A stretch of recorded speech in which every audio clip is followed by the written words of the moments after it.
The Rays homestand did not go according to plan, dropping 8 of 10 games and sliding one full game back in the American League East. Tonight, the Rays hit the road for a holiday weekend series in the Big Apple, with right-hander Chris Archer taking his unblemished 6-0 road record up against Masahiro Tanaka and the Yankees.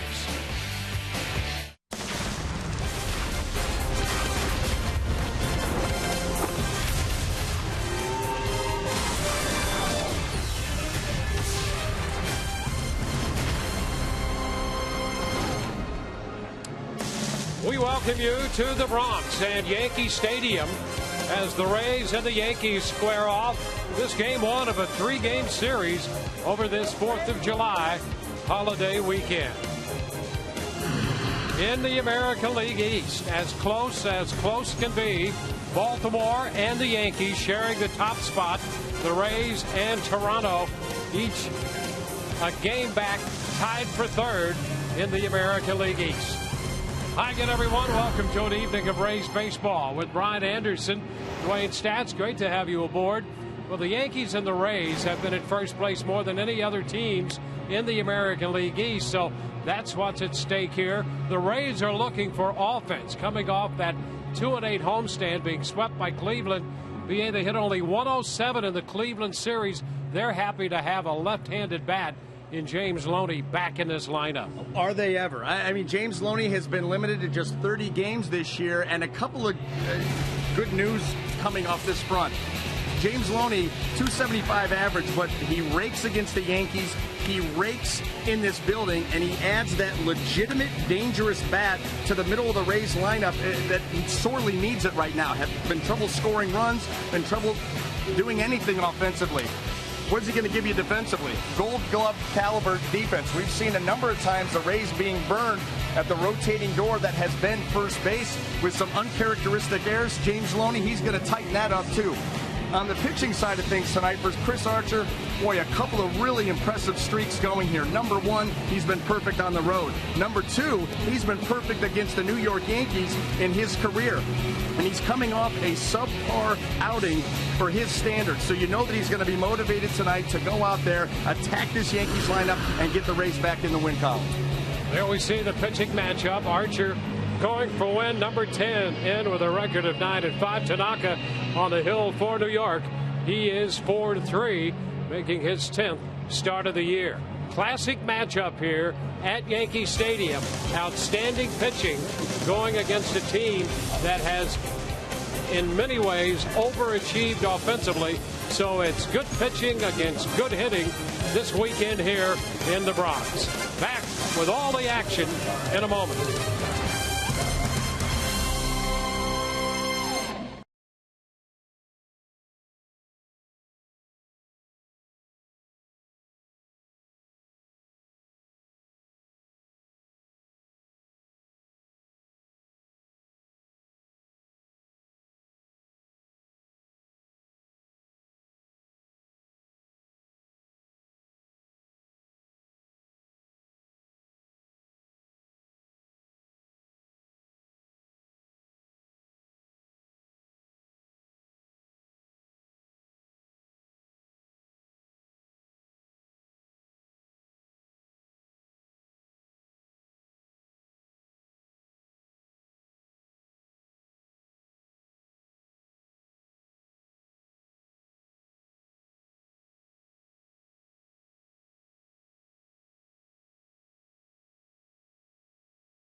Rays baseball from Yankee Stadium. The Rays 4-6 against the Yankees in the season series. 1-2 here in the Bronx. Rays coming in at 42-39. New York 42-37. As we saw in the standings a moment ago, one full game up on the Rays. Starting lineup presented by your Southern Ford dealers. Grady Sizemore is going to lead off tonight. He'll be at the top of the order as the designated hitter, followed by Joey Butler in right field and Evan Longoria at third. Hits third. James Loney into the fourth spot at first in front of Logan Forsythe. David DeJesus in left will hit sixth as Jubal Cabrera. Then Kevin Kiermaier hitting eighth in center, and Rene Rivera, the catcher, bats ninth. Well, taking the mound tonight for the New York Yankees is going to be right-hander Masahiro Tanaka, making his 10th start of the season. He settled back into the rotation at the beginning of June after a stint on the disabled list, and it's been a mixed bag. The first three starts were exceptional. The last two, not so much. So right now, Tanaka looking to build some consistency. He may be vulnerable here tonight against the Rays. Now let's take a look at the New York Yankee defense as it's going to line up behind him, brought to you by BMW. In the outfield left to right, we have Chris Young, Brett Gardner, and Garrett Jones. Across the infield third to first, Chase Headley, Didi Gregorius, Stephen Drew, and Mark Teixeira, with Brian McCann manning the catching duties.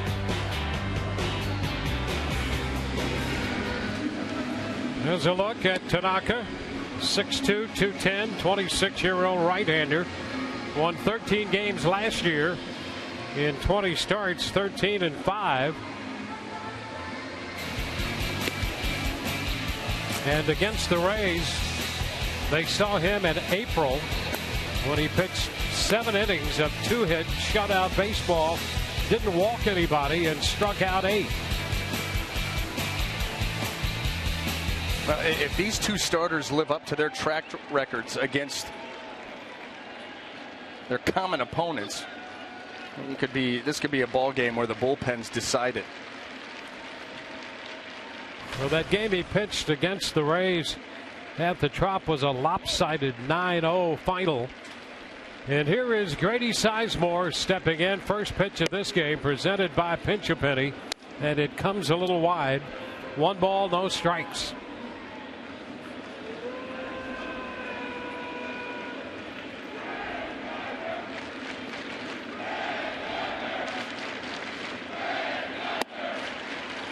Pitch down, 2-0.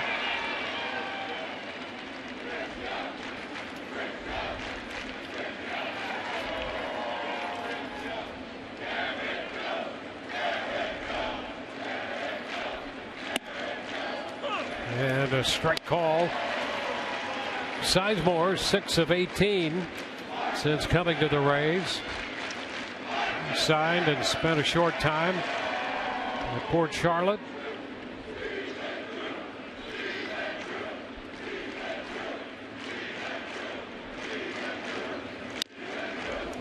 It's going to even the count at 2-2. Well, just another guy that's chipping in for this Rays team. You go back to the beginning of the season. How did David DeJesus fit in? What's he done? Joey Butler, same thing. And so in looking for some offense, a spot opens up for Grady Sizemore, and here he is hitting leadoff, doing a nice job.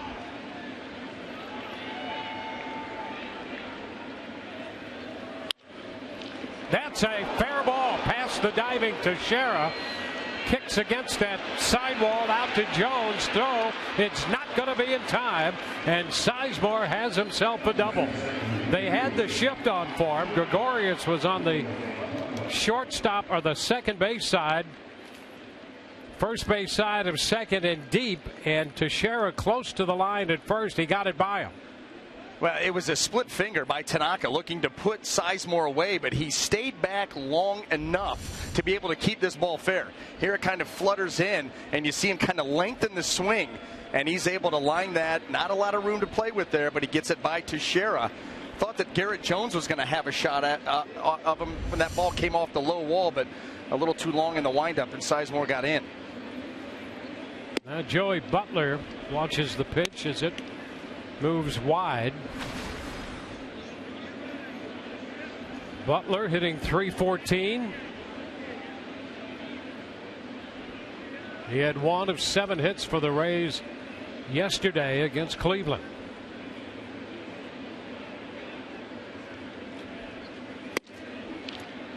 Two and 0.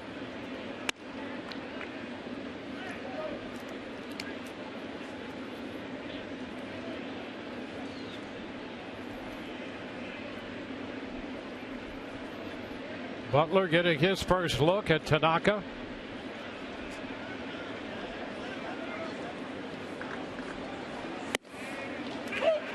Two and 1. And you got to be ready for everything with Tanaka. We've seen the fastball. We've seen the split. He'll throw the slider. He'll cut it.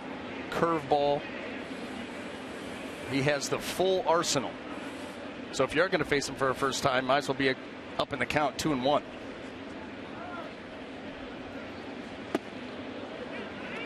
Now 3 balls and a strike. Now you could see easily 1 of 6 pitches that Tanaka will from time to time get into the game.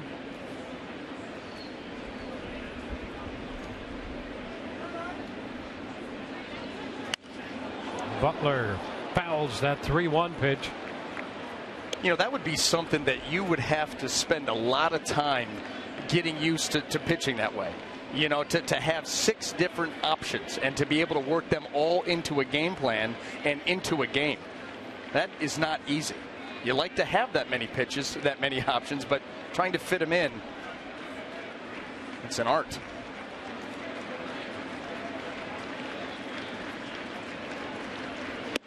There's ball 4. He missed wide with a fastball. The Rays have the first 2 men aboard for Evan Longoria. As Joe Girardi looks on from the New York dugout. Girardi in his 8th season as the manager here in New York. Well, this is where you want to strike. You've had limited opportunities over the last week, and you got a chance to do a couple of things here. Number 1, take a lead. The Rays play their best baseball with the lead. And number 2, that you're handing that lead, if you get it, to Chris Archer, who is a stopper. Well, Evan Longoria has had a lot of success here at Yankee Stadium. So he might be the guy to have up with 2 men on and nobody out. And a cut and a miss out in front. It's a little breaking ball there by Tanaka to start him off, trying to stay away from these numbers. Good average, lots of damage. 13 and 39. 39 runs batted in here, the most by any visiting player at the new Yankee Stadium. And he's quickly down. 0-2 fastball in. How about that? After the slider middle away, he comes fastball in, trying to crowd Evan, and boy, does he put that in a nice spot. Evan trying to get it started early, swings right over the top of him.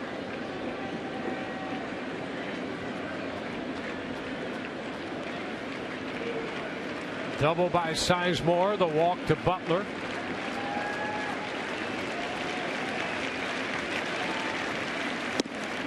And the take by Longoria, tempted. Boy, was he tempted. He was tempted, and that was close. I mean, this pitch is not that far off the plate. I don't know how you lay off that. Good discipline, or maybe you just say was the ball's released. I don't have a chance on that pitch because that was nasty.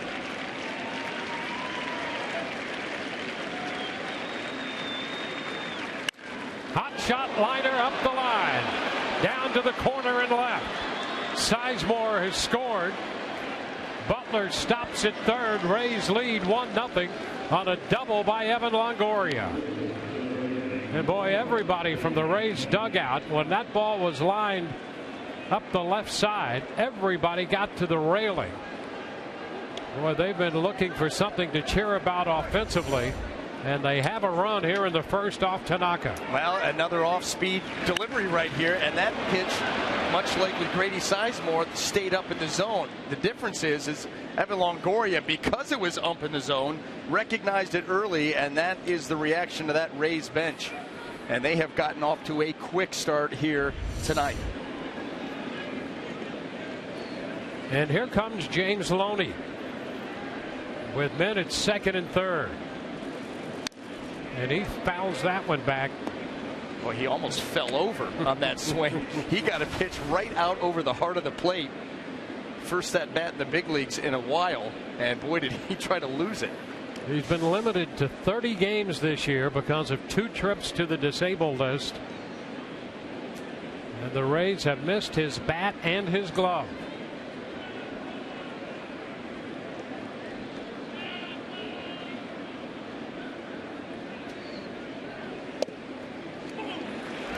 Strike 2 on the corner. Tanaka's made a couple very good pitches, and that was one of them. And he may have gotten a little bit of a break there too, because that pitch was close. Kind of looked like that slider to Evan Longoria, maybe just off the plate, but he gets the benefit of the doubt and now has the jump. There it is.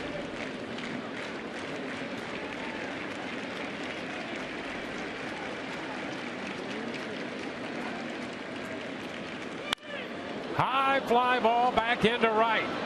Jones in front of the track will make the catch. Tag at third. Butler's on his way to the plate, and the Rays have their second run. So James Loney, down 0-2, delivers the sacrifice fly. Yeah, and 2 things. Number one, you're right. Down 0-2, you get the ball to the outfield, you drive a run home. But James Loney was able to hit it deep enough. That allowed Evan Longoria to tag up at second and get to third. So now the Rays have another runner at third base here with less than 2 outs. There's Evan. He has a run batted in. Loney a run batted in. Now Logan Forsythe. And the Yankees pull the infield up.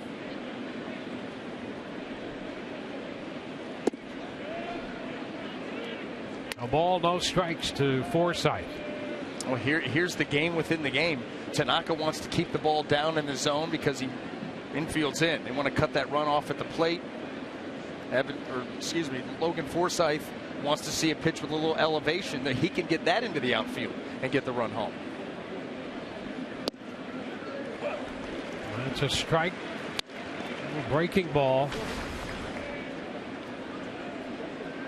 He's got the slider and the curve, and uses the slider a lot more than the curveball, but he dropped one in there. You go to that curveball, just a change of pace pitch, give you something else to think about, a different look. Broken bat, a little hopper down to first, and it's handled by Teixeira. And what that curveball does is it slows you down. That slow curve, and then all of a sudden, boom, rushes one in on the hands. And Logan Forsythe not able to fight that off and get it into the outfield. Mission accomplished for Tanaka. So far. 2 outs, the infield now back with David DeJesus. DeJesus is 3 for 6 in his career against Tanaka.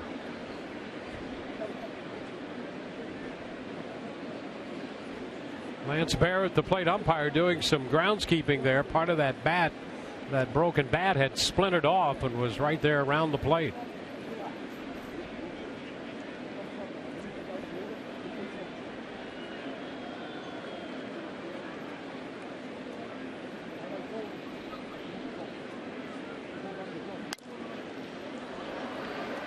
Strike 1 on the foul ball as DeJesus tries to pick up the third run. You know, there's been a lot of talk about Masahiro Tanaka's fastball and how he was pitching 90, 91 miles an hour. Obviously, the elbow issue with the partial tear of the ulnar collateral ligament. But it's been plenty healthy here tonight. 93, 94, just about every offering. The Rays have just been able to take advantage of mistakes, and he doesn't make many. Well, there was a lot of discussion as to whether he was going to have surgery or not. He declined that, rehabbed it. So he's out there pitching with a tear in there. Some people think it's just a matter of time, and other people think, well, other pitchers have pitched with a tear. I guess it depends upon the severity of that tear.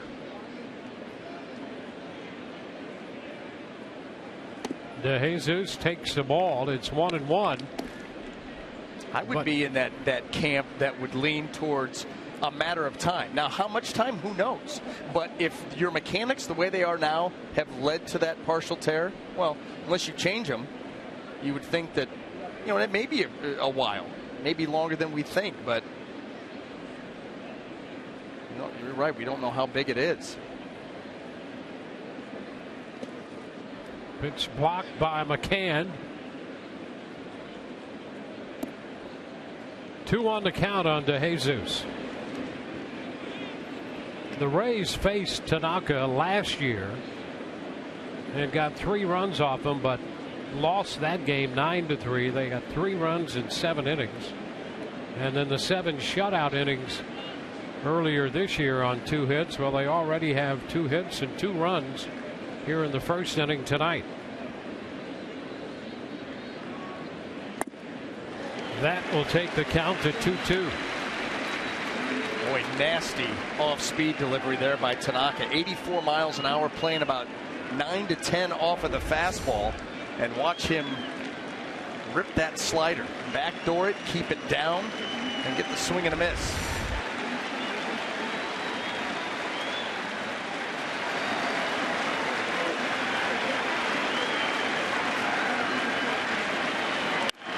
Down to first.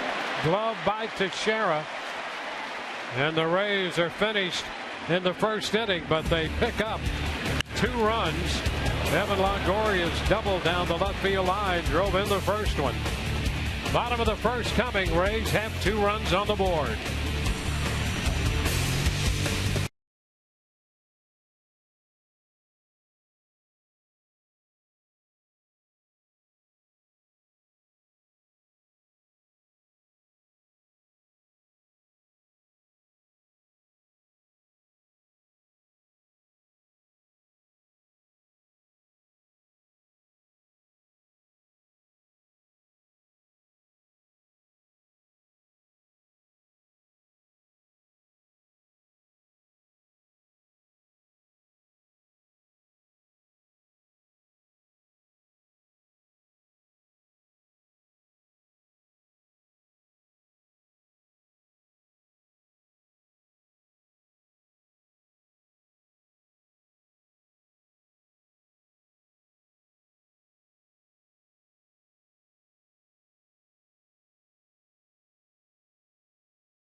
Rays put 2 up in their half of the inning. We go to the bottom of the first.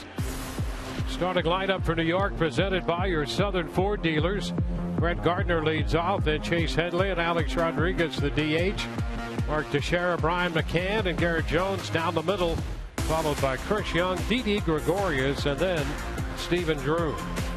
Well, and all you need to know about Chris Archer against the New York Yankees is 7 starts. He's 5-0. Rays are 7-0. He's after win number 10 and trying to turn things around for the Rays, who've gone through a tough patch of the schedule. First pitch inside to Brett Gardner. Well, what better way to start a road trip after dropping 9 of their last 11 than an early lead and Chris Archer on the mound? You can't set it up much better. That's a strike, a fastball. It's 1-1. Well, Gardner's one guy in this lineup in particular who has been an issue for Archer. Gardner is 7 of 18 against the Rays' hard-throwing right-hander. That will take the count to 1-1. That's that version of the slider against a left-handed hitter that looks like a curveball. where he'll sweep it a little bit more against the right-handed hitter. Against the lefty, he drops that thing straight down, and really it becomes an 86-mile-an-hour power curve. Fly ball into left. DeJesus is right there, and he takes care of that one.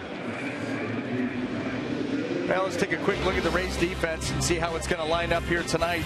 All brought to you by BMW. In the outfield left to right, we've got DeJesus, Kiermaier, and Joey Butler. Across the infield third to first, Longoria, Cabrera, Forsythe, and Loney, with Rene Rivera back behind the plate. B.A. Archer goes to the mound. Coming off a tough start against the Red Sox, he gave up 5 runs, 3 home runs. The team swept by Cleveland, 2-8 homestand. Does he carry that with him to the mound tonight? I don't think so. I don't think so at all. I think that the one nice thing about starting pitching, somebody get there. DeJesus will not be able to get there. Headley drops a base hit off the fastball. Boy, that was perfectly placed. And a single for Headley. Yeah, no mistakes made here. I mean, you get a pitch in on a guy, and he... You know, what are you going to do about that? Just perfect placement. You see this ball gets in, eats Headley up, and he's able to drop it into left field. But going back to what you were asking, Dwayne, the one nice thing about starting pitchers, especially a guy like Chris Archer, you know, an ace of a staff, their idea is that motivates them.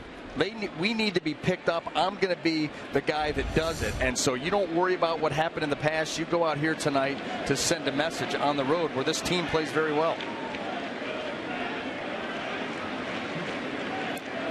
Alex Rodriguez, ground ball short. Cabrera, Forsythe 1, Loney 2. Very next pitch, 6-4-3 on the double play. 2-0 Tampa Bay through 1.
Sports is brought to you by Toyota.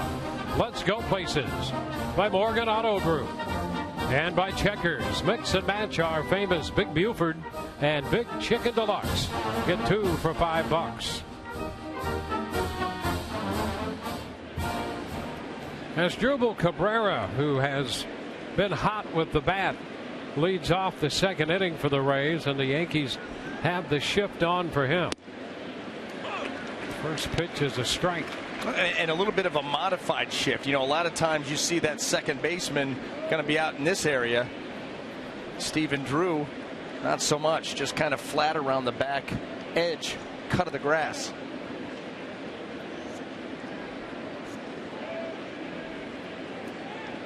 Cabrera, 12 of 36 on the homestand. So it was a struggle for the Rays, but he continued to swing the bat well. 1-1 right now, the count on the Rays shortstop. Kevin Kiermaier is going to be up next, and then Rene Rivera.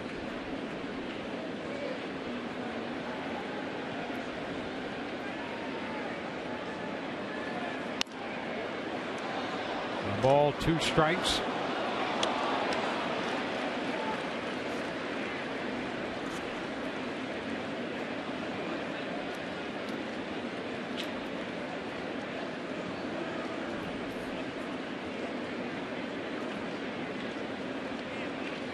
Five home runs now for Cabrera.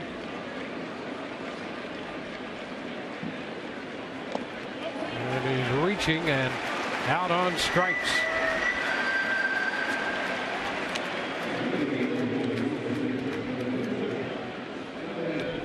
Now that's what Tanaka had in mind with a couple of missed splits in the first inning. You want to start that thing right around the knees and let it just bottom out. So tough for a hitter to hold back on. The two that he threw to Grady Sizemore and Evan Longoria, they stayed up, and he was hurt. 2 extra base hits. Yeah, and that's a big part of his evening or day when he's out there on the mound. That split, you see a fastball right there, barely at the knees for a strike. And that's why it's such a big pitch, because he will throw that split off of that fastball to look like it's going to be right at the knees. You commit to the swing, and it bottoms out. If it stays up, there's not a huge differential in the velocity. There's a ground ball down to third. Headley makes this play. Kiermaier, hustling his way down, is out third to first. How about that? That's why, as an infielder, as an outfielder, you have got to field every ball off the bat of Kevin Kiermaier clean. If you don't, he will beat it out. That was a slap the other way to a third baseman playing in, and watch how close he makes this. I mean, instant acceleration out of the batter's box for Kiermaier. I don't know if I've seen another player get to top end speed faster than he does. Here's Rene Rivera.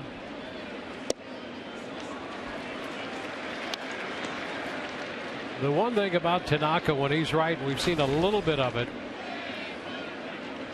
is the break not only on that split but on his slider. Slider might not be a big one, but it's late break. The lateness of it is what makes it effective.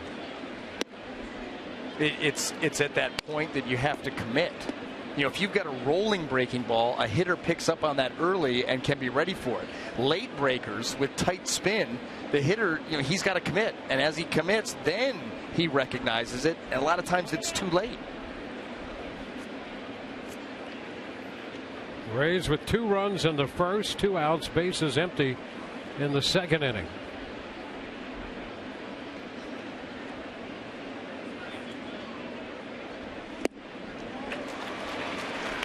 Puts Rivera down 1-2. My breaking ball was not a late breaker. It was a roller, and I swear that when I would release it, you could actually hear it going. It would like tell you it was coming. So I tried to stay away from it. A talking curveball would be great. Well, that's what it felt like. 2-2.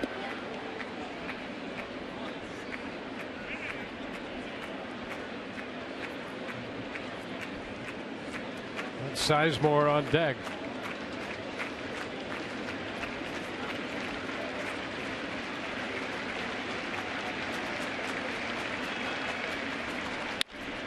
Fly ball, center field. Gardner there for that one, and it's a 1-2-3 second. Through an inning and a half, it's 2-0 Tampa Bay.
Of the second inning. Grab a seat at the ballpark.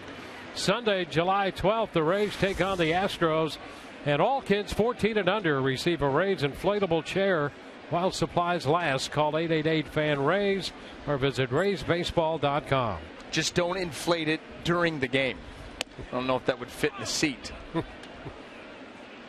One strike to count to Mark Teixeira. Might have trouble getting it in the car on the car ride home.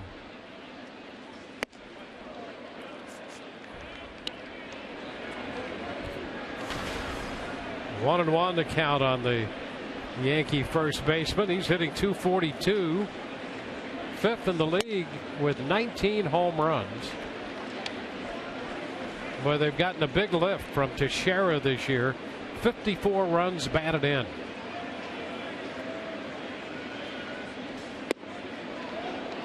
Did he go? Yes, he did. And the count will go to 2-2. And it really seems as if Mark Teixeira has gone the route of all or nothing. And he did go a little bit too far, but the power and production numbers are outstanding.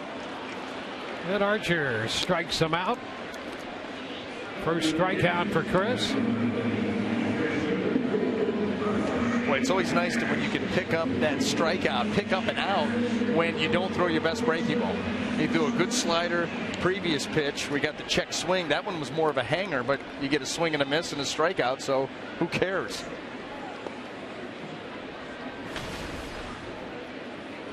Brian McCann, big shift on for him. And that's a strike. And this is a little bit more traditional, as you see Logan Forsythe out there a little bit deeper, not worried about getting beat by McCann's speed, and you get more range. 1-1. Well, McCann with the 12 home runs and certainly a power threat, but especially in this ballpark.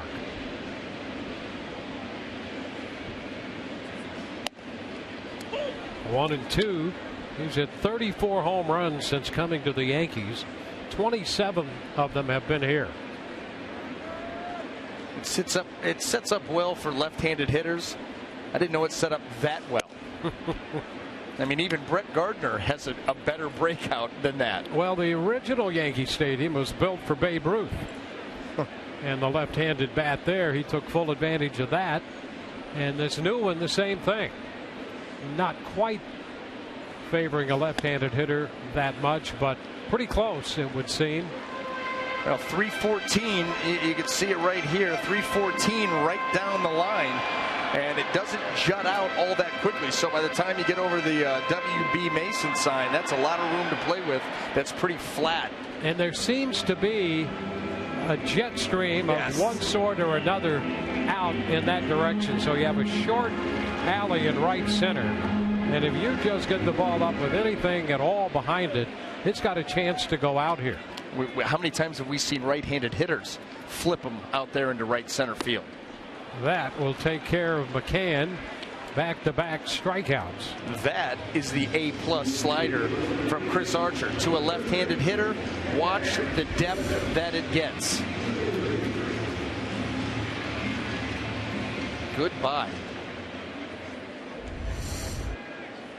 So back-to-back strikeouts of Teixeira and McCann. Here's Garrett Jones. It's lifted foul and will go out of play for a strike. Chris Archer coming in 9-5. Our Toyota trend will see his American League rankings and wins, third in ERA, third in strikeouts, second in opponent's average. And don't be fooled by that tie for fourth. If he wins another ball game, he'll be tied with three other guys who have 10 wins. So he would be tied for the most in the American League. Well, he had said when he first got to the major leagues that he wanted to be the best. He wanted to be an ace, and he has certainly climbed that mountaintop, gotten to the apex. He's pitching like it, and that's how you become an ace. You just go out and do it, and he's determined to accomplish that.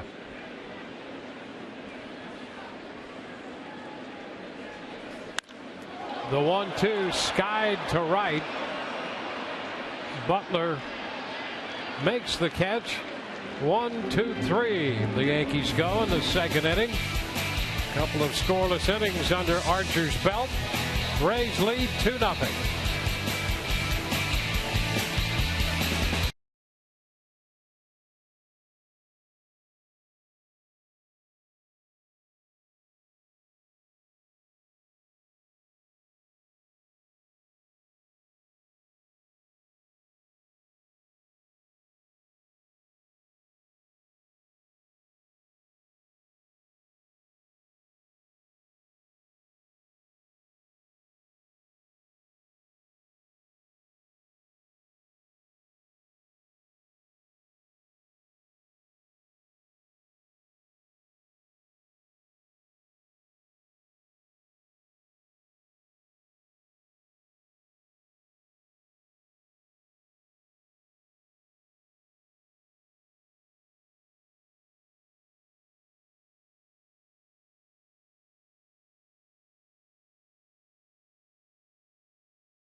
Against Tanaka, Grady Sizemore, who doubled and scored a run in the first, leads it off here. He'll be followed by Butler and Longoria. Pitch is a strike.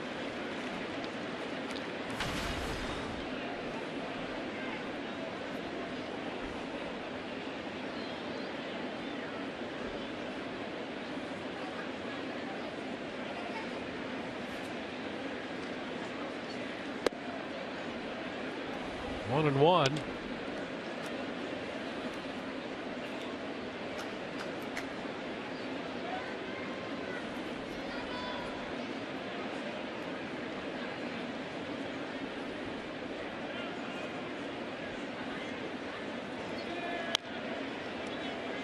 Ball, 2 strikes. Tanaka making his 10th start. He's starting on 5 days rest since the last time out.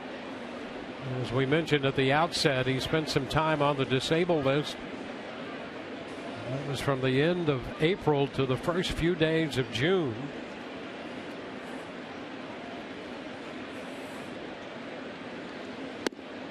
And he strikes out Sizemore on a pitch that disappeared on him. Second strikeout for Tanaka.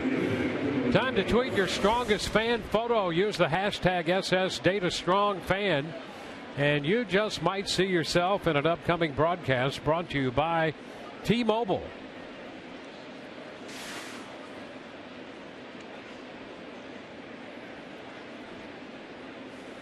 Now Joey Butler, who drew a walk and scored in the first, bats here in the third.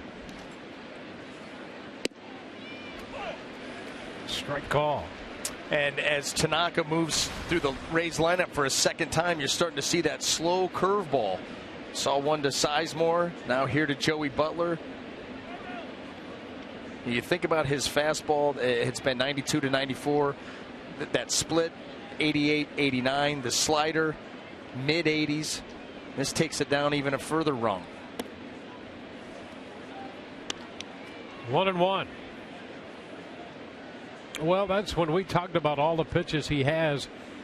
He has a variety to go to see if he can put one into play and make it effective. That's a pitch that he, in the past, has not used a lot compared to his other pitches, fastball, split, and a slider. But if he can get it into play, you're going to see it. when you have a team that jumps on you quick, that a lot of times will spur that change. You know, before he could take a deep breath, he had runners on second and third, and the Rays already had a run in. So, at that point, you got to switch some things up. Down to third, and Headley's throw is right there. And really, it wasn't even, he made a couple of mistakes. You think about the two mistakes that he made. He walked Butler. That's his own doing. And he hung two splits.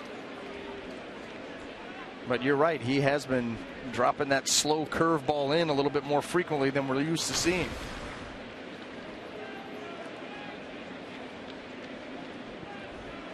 Here's Evan. Longoria doubled home a run in the first. Takes the pitch down.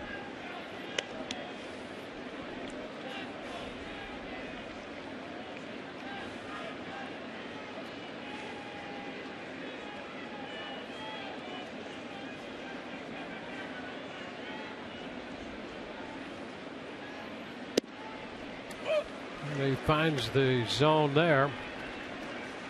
Well placed fastball. 1 ball, 1 strike.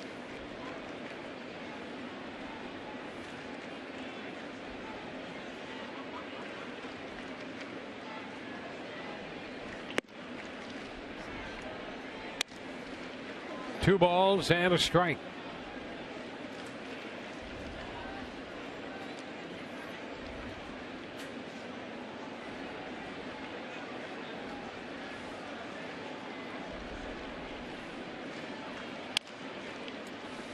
Foul ball will even it at 2-2.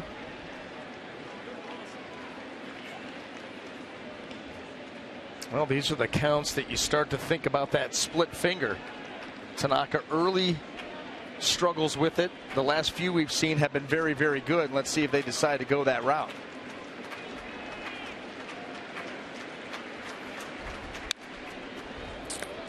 It's fouled back, went with a fastball.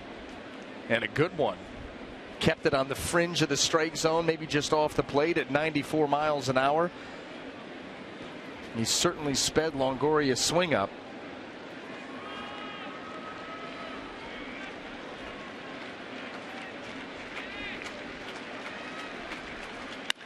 Liner, that's going to be foul. Maybe a foot outside the left field line. Just missing an extra base hit there. Well, that almost looked like a front door slider after the fastball away. 85 miles an hour, a little hump in that pitch. Throwing up there, everything up at Evan. And a tap foul.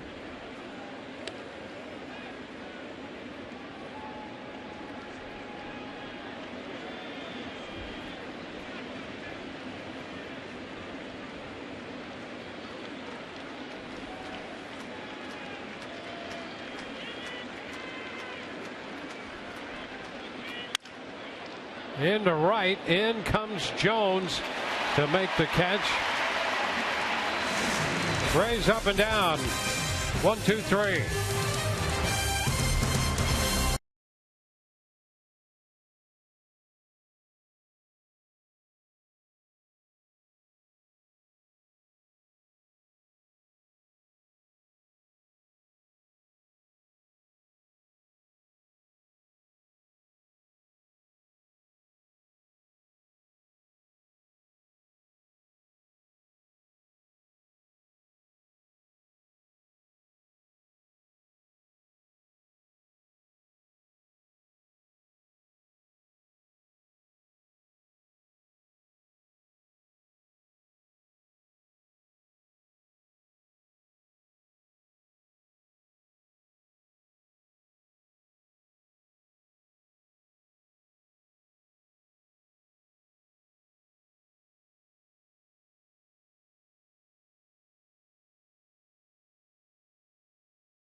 Half of the third inning. Before the game, manager Kevin Cash admitted to the media for the first time that he feels like some of his guys are a little bit gassed right now. He gave Rene Rivera a couple of games off on the homestand. Tonight, back-to-back games off, like Rivera, for Steven Souza Jr. not playing again tonight. He also says, Cash does, that he wants to get Logan Forsythe and Asdrubal Cabrera a day off soon, maybe even as early as tomorrow for one of those two guys. Guys, they had a day off 8 days ago. That's their only day off out of 34 days leading into the All-Star break. So you can understand why some of these guys might be feeling it a little bit. Back to you. Yeah, and you're right about that, and it really doesn't get any easier. Chris Young leading off the bottom of the third. The count's 2-0 in their march to the All-Star break. The Rays play the Yankees here. They're in first place in the East, tied, as we mentioned at the outset. Then Kansas City, well, they're a first-place team. And then home against Houston, and they're a first-place team. That's the march up to the All-Star break. And why it's imperative that they get off to a good start in this series, because you're coming off of a stretch of 11 games where you've really played horrid baseball. 2-9, not scoring any runs. Pitching hasn't been as sharp as we normally see it. And you have that upcoming schedule. That not real easy. And oh, by the way, take a few days off there and then head to Toronto and go deal with those bats. The 3-1 slider makes it a 3-2 count, and he comes right back with another one and strikes him out. So down 3-1, slider, strike two, and then another slider. Have you seen any changeups here tonight? I have not seen them. Not a one. He's gone back to what works, and what works is the fastball, the slider, and becoming unpredictable with that slider. That's where he's really raised his game this year. Doesn't mean you stay away from the changeup, because obviously he's established a heater here tonight already. So now you can start to see him sprinkle in, but he has not gone to that pitch yet. And the fastball at the knees to start Didi Gregorius with a strike.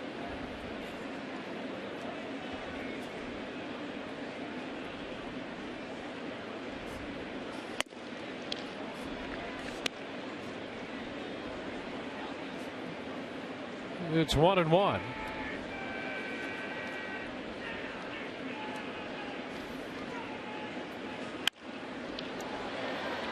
Gregorius down in the count, 1-2.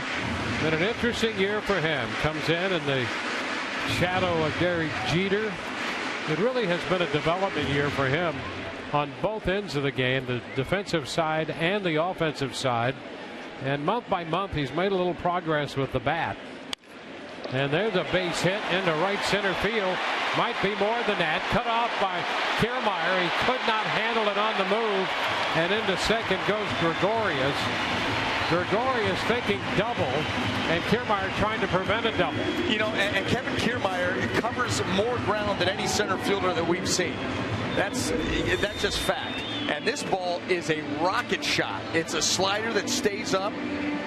Gregorius drills it, and the fact that Kiermaier even got to it, the angle that he took was a shallow angle to try to cut that ball off, and he can do that because of his foot speed. But it would have been an interesting play had he come up with it clean.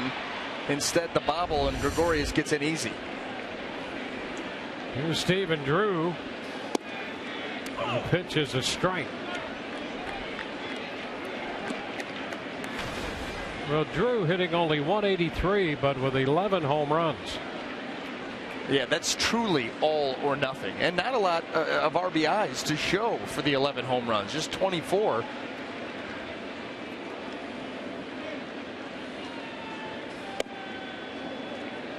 He just has not been the same hitter, and he wasn't ever a 300 hitter. I mean, that was not part of his game.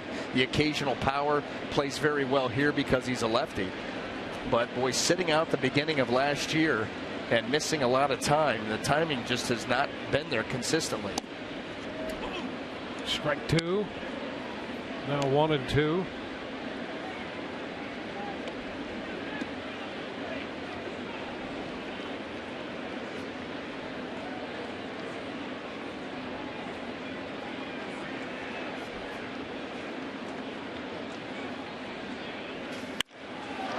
Shot to center field. Kiermaier on the run. He leaps and he makes the catch on the warning track.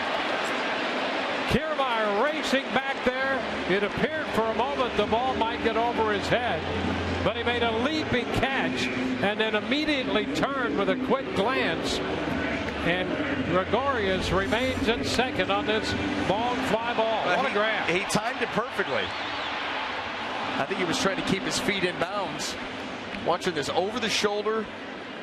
Almost jumped a little bit too soon, but enough hang time to be able to come up with that. And then the way that he spun and got the ball back in, any thoughts that Gregorius had of going back to second base and heading to third were immediately squashed. What a catch out there, and a lot of hang time is right. Here's Brett Gardner, the top of the order. Pitch is down. It looked like he overamped that jump a hair early, but he willed himself to stay in mid-flight, it appeared. If he just would have like climbed the air, start moving those legs, I mean, might as well. What a heck of a play. I'll just put a star in the scorebook by that one. And there's a strike now to Gardner. This ball well hit. And just that little bit of extra hang allowed him to make the catch. And that's tough too, because you're catching that behind your head. You're watching the ball, but all of a sudden at the very end you're going to lose sight of it. And he was just positioned perfectly and was waiting for it. Popper into shallow left. Cabrera backs out.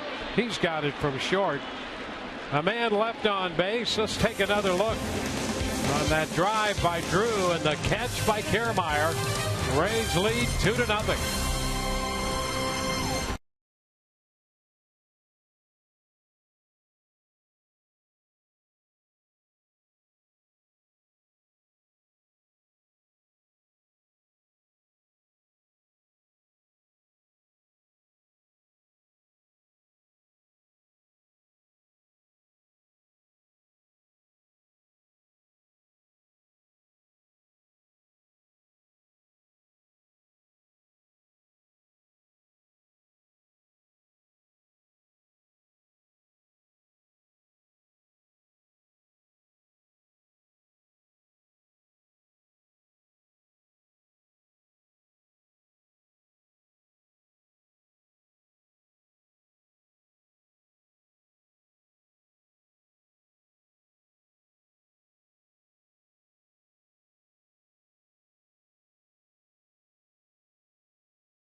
Gather in Cincinnati for the Midsummer Classic with home field advantage for the World Series on the line. Our coverage of the 2015 MLB All-Star Game begins July 14th at 7 p.m. Eastern on Fox and streaming live on Fox Sports Go. James Loney to open the fourth inning. Rays lead 2-0. It's wide from Tanaka. Forsythe will follow, and then DeJesus.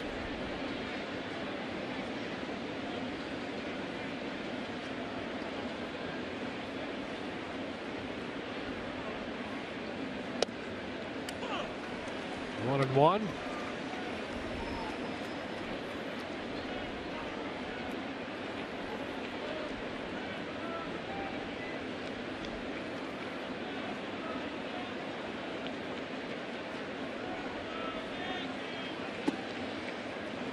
Only down 1-2. He was down 0-2 and delivered a sacrifice fly in the first inning. He has hit well here. Over 400 at New Yankee Stadium in his career, 414.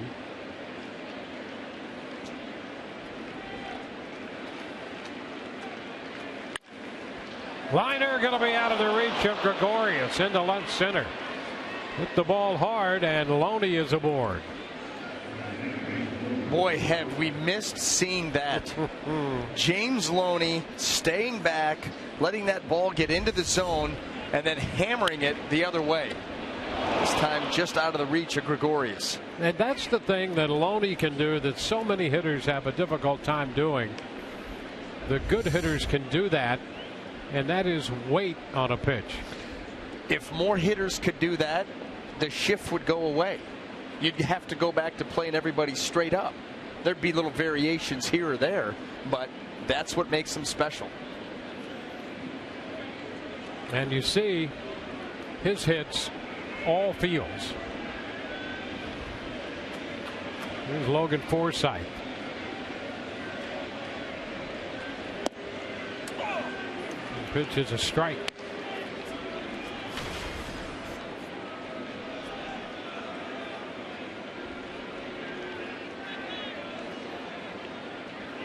Forsythe broke his bat in the first inning on a fastball in that resulted in a ground ball to first. 0-2 down to Tanaka.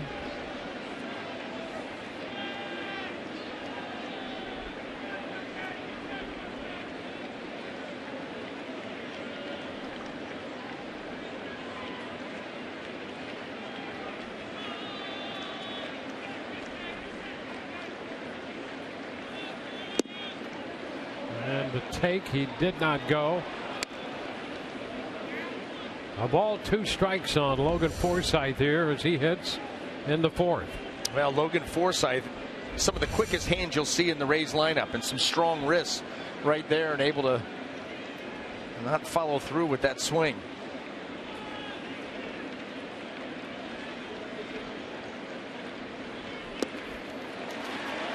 He missed this one. And that is out number 1. 3rd strikeout for Tanaka in this game tonight and all season. Tires Plus donates $100 to the Pediatric Cancer Foundation for every Tampa Bay Rays home run televised on Sun Sports.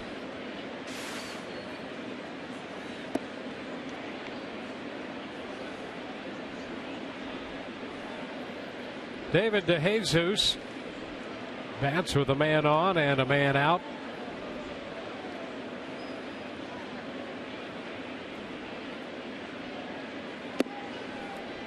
Sails down and in. Rays trail in the season series against the Yankees 4-6. They dropped their first 5 games against the Yankees this year, but have won 4 of the last 5, including 3 in a row. They lead 2-0 right now.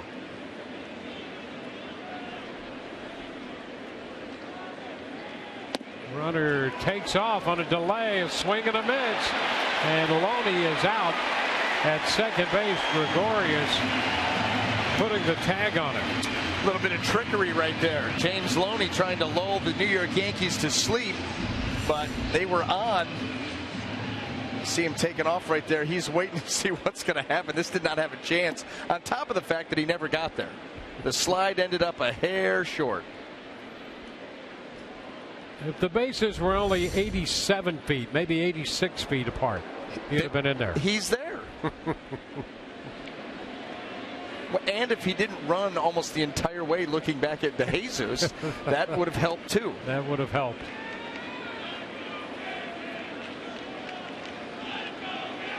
So the count on DeJesus is 1-1.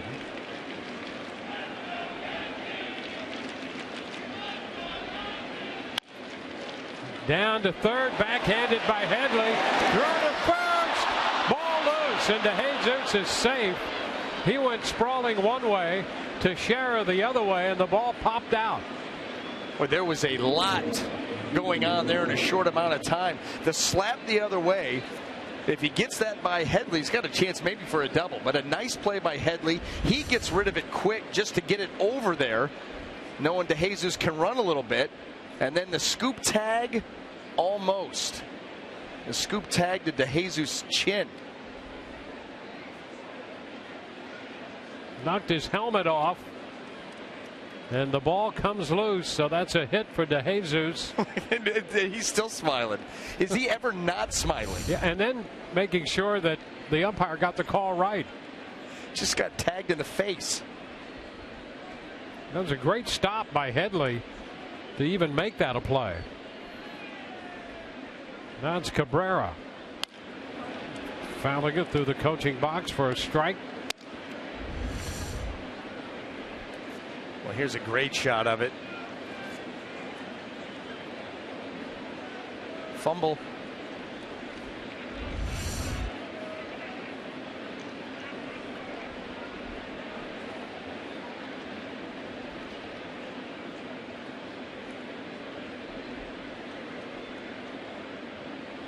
You know, that's one thing that can be said about this team. And as Todd mentioned last inning, Kevin Cash talking about how this club was dragging through the tough, close losses and then some disheartening losses. But they continue to give great effort. And every team, when you're not scoring runs, a team looks really bad at that time. That's a no-pitch time granted by Lance Barrett. But this club has continued to play hard. And they always will. That's just part of their DNA. It's part of the DNA of their manager and the types of players that the Rays bring in and the types of players that they cultivate. They only know how to play the game one way. And we mentioned it on the last homestand. You could see that the team was dragging. It was lifeless. And not just because of the results. You could just see it. But I will say this. As much as you're dragging, there's something about coming to bright lights, big city, New York City, 4th of July weekend, that gets the engines revving, baby. I feel it. There's no question about that. And you do have to wonder about that. Now that the club's gone half the season and played as poorly at home as they have, and they've had the best road record, there's something that rejuvenates this team on the road, being the underdogs, but being in the bright lights in the big city. 0-2 to Cabrera. He fouls it away. And as much as that's not to say there's lack of effort at home, but you could say you could at least entertain the idea that there's a lack of inspiration. The effort's there. But you know what it's like to play this game and what that means to a player, a team.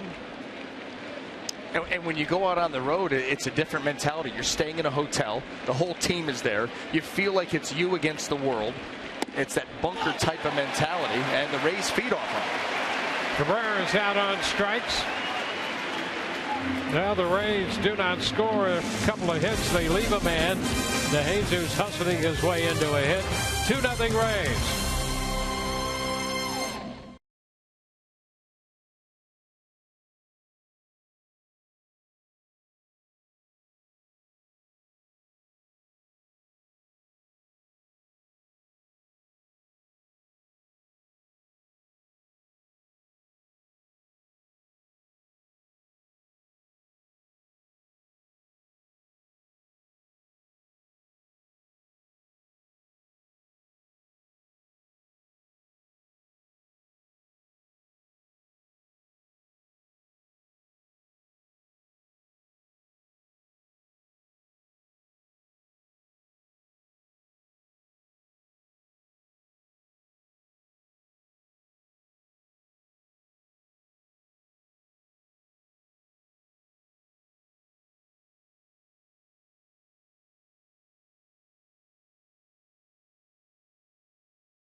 Brought to you by Clean Chris Coors Light. We mentioned the Rays on the road, the best road records, and the Rays right at the top of that list. 21-12. They've hit better on the road. They're hitting .240 as a team, and they've pitched better on the road too. That's the amazing thing about this team. You know, what they've hit offensively, pretty close to the same, but they've pitched much better on the road. And Tropicana Field is no hitter's paradise, and it's a constant. You know, you're there, that's where you are. On the road, you get some hitter's parks, some pitcher's parks. You're pitching in Baltimore. You're going up here to Yankee Stadium with all these left-handed power bats, but the performances are not close. And they pitch well here. In this venue, the Yankees are scoring in the neighborhood of 2 runs a game more here at home than they are on the road. You know, the dimensions, a lot of things about Yankee Stadium favor the hitter. Yep. Well established. There's no question about that. But 2 runs a game, that's pretty amazing. Well, the Rays have dominant pitching. You know, they're at the top of the heap, second in the American League in strikeouts. So this is a team, and especially with a guy like Chris Archer, his stuff would play well in a phone booth. I mean, just because he can dominate, he can strike you out, he can take you out. It's 3-2 with Headley. And did he go? Yes, he did. And he's out of there on the appeal down to third. And again, 3-2. Look at this 3-2 pitch to get the strikeout. He's not afraid. You're Chase Headley. You're banking on that heater. You're waiting for the heater. Instead, you get the breaking ball in the dirt, and you can't hold up. And that's what Chris Archer does. That's what he has done. That's why he's taken that next step. I've got him with 4 strikeouts, all on sliders. I have him for no changeups yet. Here's Alex Rodriguez, and the pitch is a strike to him. That one up there in the mid-90s. And don't get me wrong, I love the changeup. I just didn't like the way that he used it in his last start. Way too early. We had a couple cases of that on that last homestand. You're right. You're right. It wasn't just Chris Archer. There was... I thought Colomé. Yeah.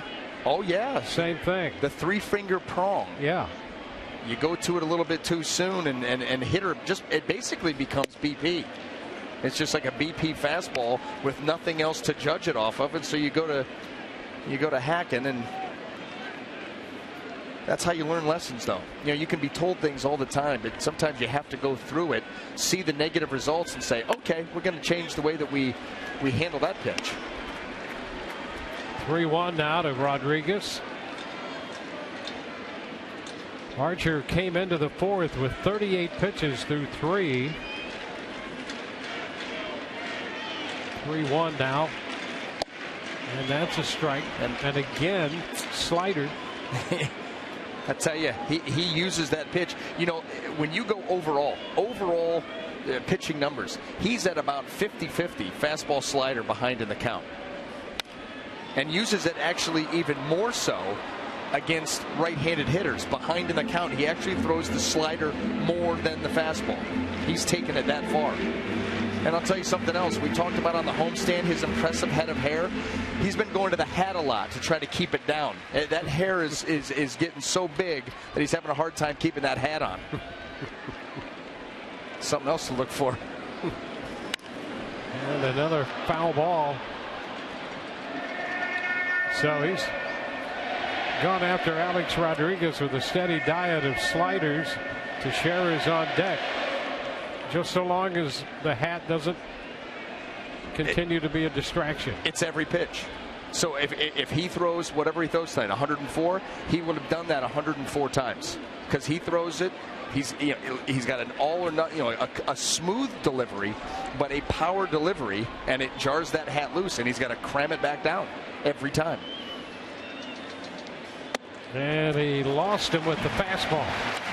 With a lot of sliders there, even at 3-2 a couple, and then the fastball, and he walks him.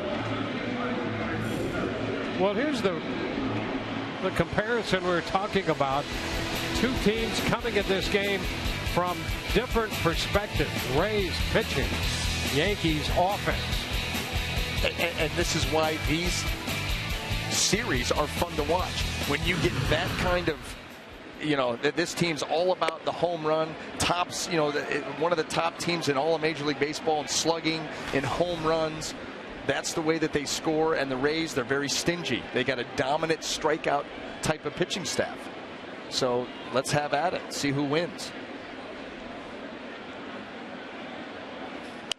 I'll say this, if the Rays pitch well, that's it. Good pitching always beats good hitting when it pitches well. Yeah. And that's just what happens. Very seldom will a hitter hurt you if you get the pitch where you want to get it. Very unlikely that you're going to get hurt. And if you do, not in a bad way. Not in a disaster situation. That's why it's just one of those things you kind of chuckle under your breath. And there are exceptions. But when a pitcher will give up a home run, he'll be like, that was a good pitch.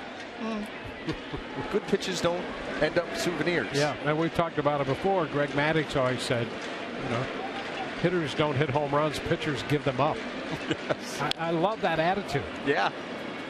Number one, it reflects reality. And it puts the responsibility on the pitcher to make that pitch. And one of your favorite pastimes as a pitcher is giving no credit to the hitter. You didn't do that. I made a mistake. So enjoy it while it lasts, and see you again in 45 minutes. Ball getting away on a pitch down and in. And Rodriguez moves up to second.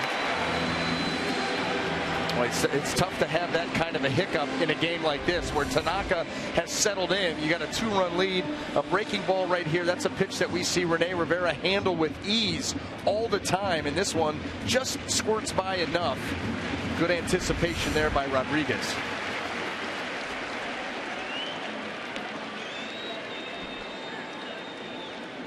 Full count on Teixeira.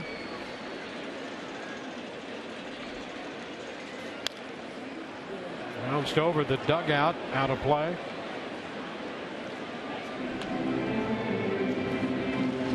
Teixeira with 54 runs batted in, only one behind Jose Bautista, leading the American League in runs batted in. How about two Blue Jays over 50? Well, of course.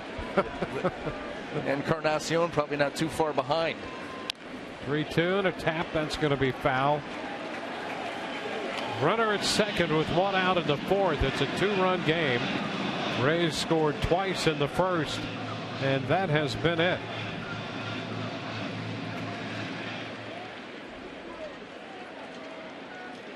Archer dealing with the middle of the order now. He had a man at second with one out in the third. Got Drew and Gardner. Now a man at second, one out in the fourth. He's 3-2 with Teixeira, and he strikes him out. Got him looking on the fastball. And do you see Chris Archer? His head is in the game because Rene Rivera was heading to the dugout. And Chris Archer gets the strikeout and immediately starts yelling to Rene, hey, listen, there's only 2 outs. Watch this. Got the call. There he goes. And you're going to see Chris Archer, him hold up. This is a great shot of it. Okay, great. I got the strikeout. Where are you going? Where are you going? That's just 2.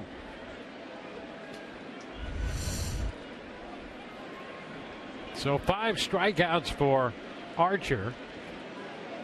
And here's Brian McCann. Now he's saying to Alex Rodriguez, where are you going? Yelling at everybody right now. Well, you very seldom see that slip up by Rivera. There's a strike to McCann. He was charged with a pass ball that allowed Rodriguez to go to second base, and sometimes you get a little preoccupied kicking yourself for that. Just lost track for a second.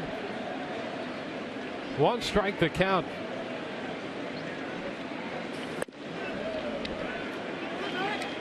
One and one to McCann.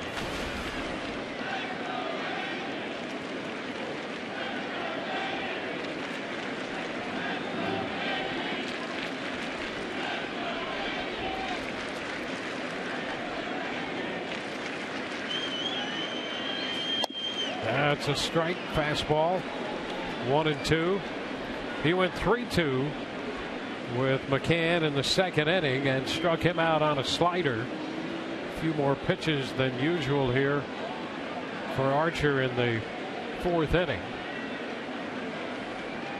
See if he could get McCann and put an end to it.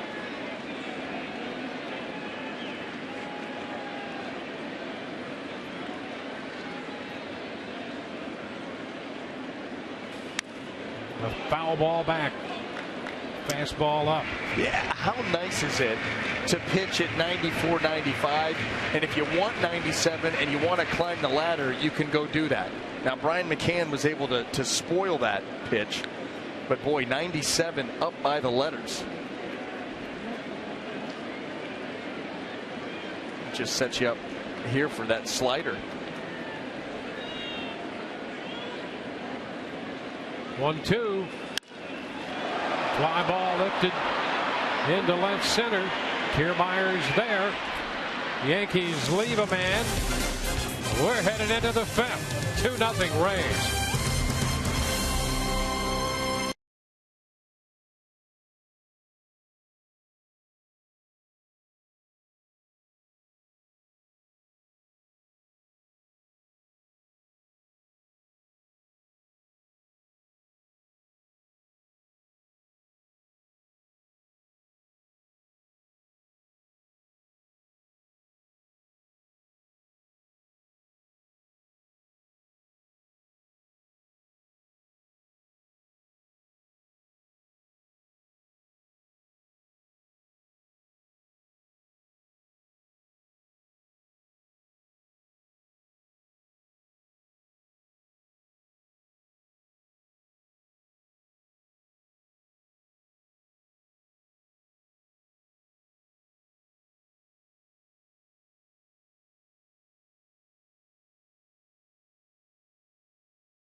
Fifth inning at Yankee Stadium.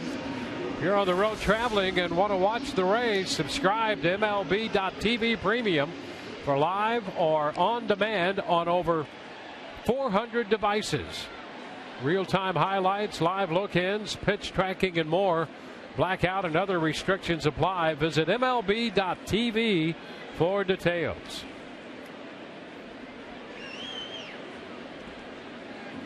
Kevin Kiermaier is going to open the fifth inning.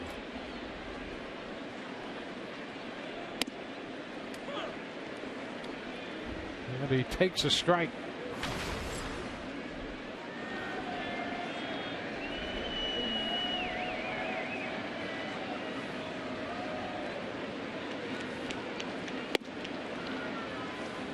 One and one. Kiermaier, then Rivera, followed by the top of the order, Sizemore.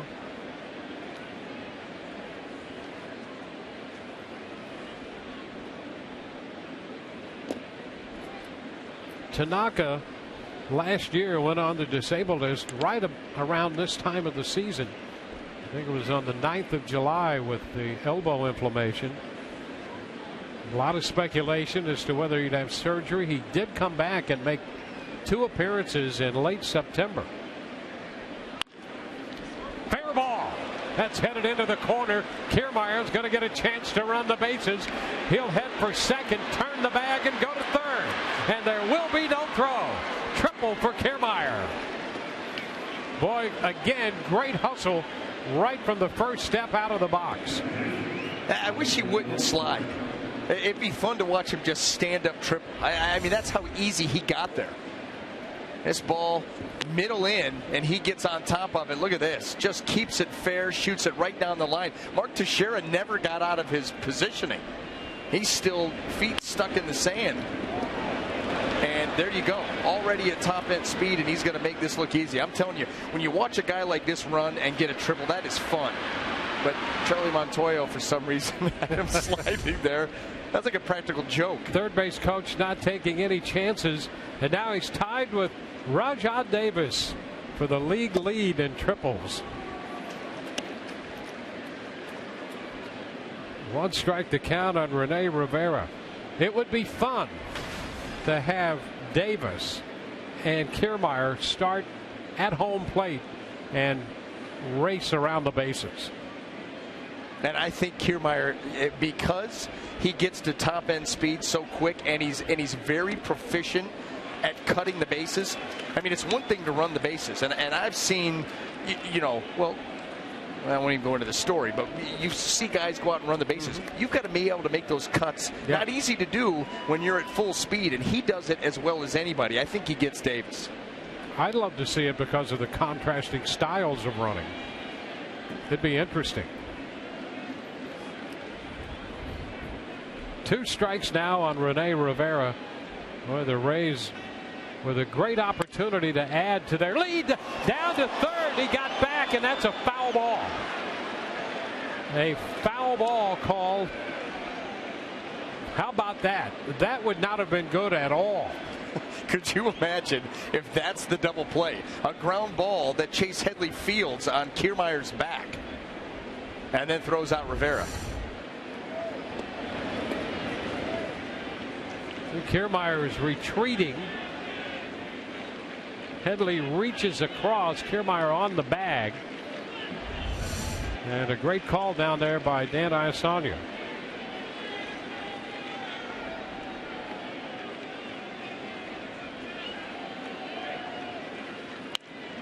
Dwayne, I'm sorry that I cut myself off earlier, but I'm gonna tell you a quick story.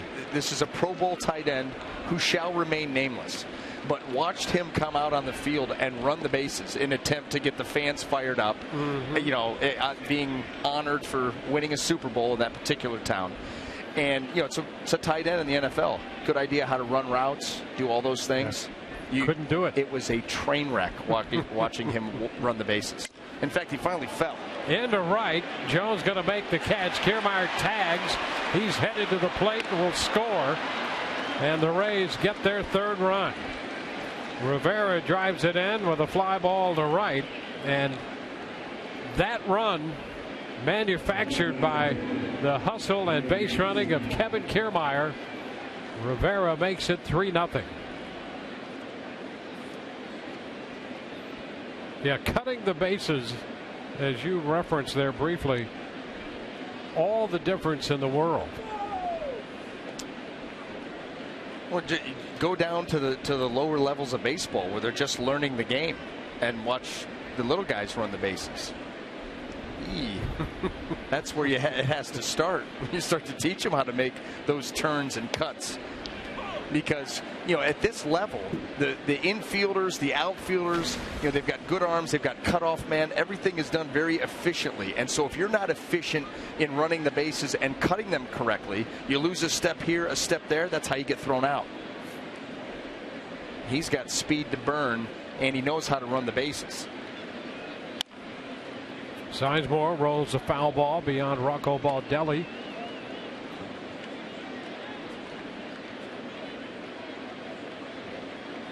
Leadoff triple by Kiermaier. He has scored on the Rivera fly ball. 2 strikes the count on Sizemore.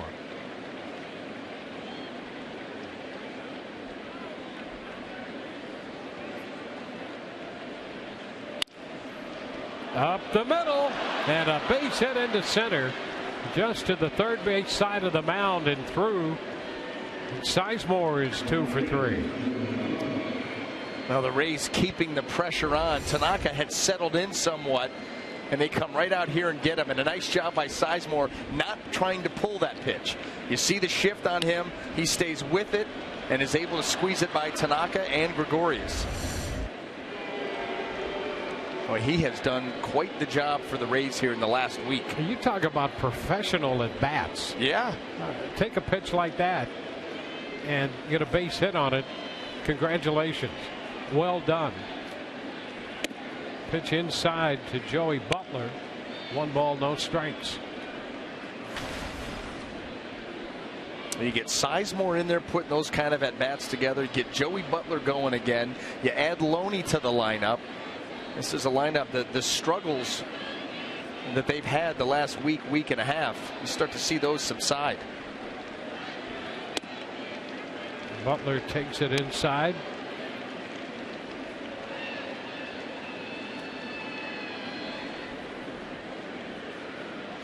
The veteran left-hander Chris Capuano roosting in the bullpen.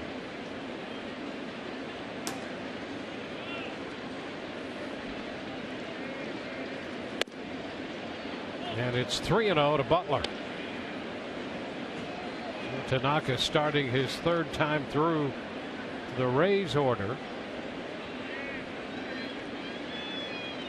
Well, we said earlier he could be vulnerable. He's coming off of 2 outings where he was roughed up by the Tigers and the Astros. Those teams very good hitting teams. That's a strike. I'll tell you, the Yankees, they have a lot tied up in him. A 7-year deal for $155 million that if it extended all the way through the life of the agreement would be through 2020.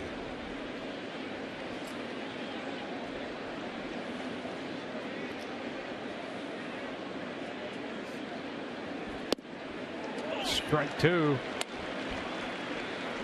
3-2.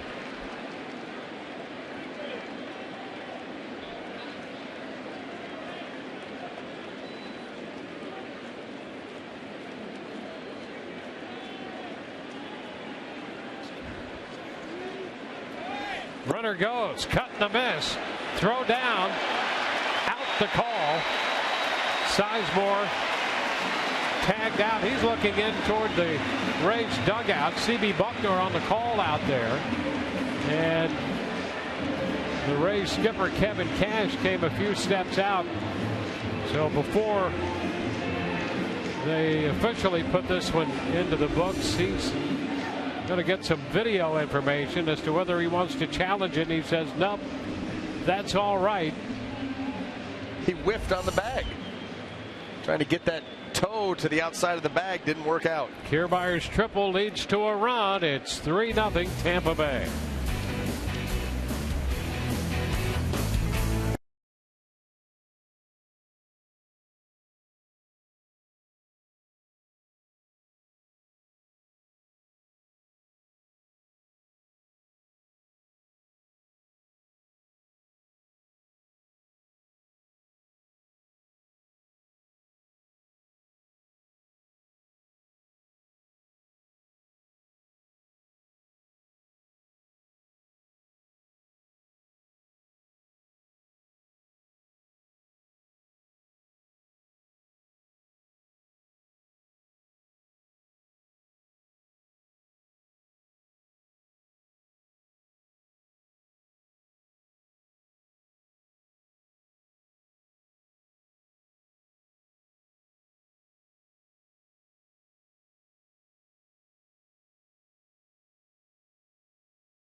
Kiermaier with a triple, adding to the lead.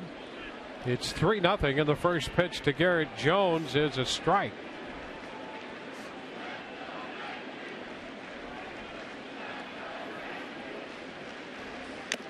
Jones, after that pitch up, a fastball, and the count is 0-2.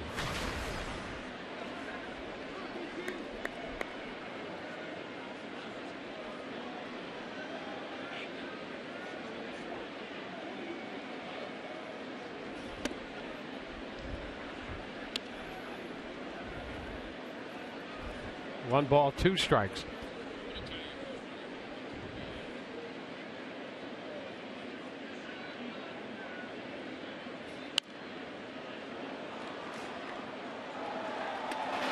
Count still 1-2 on that foul ball by Jones.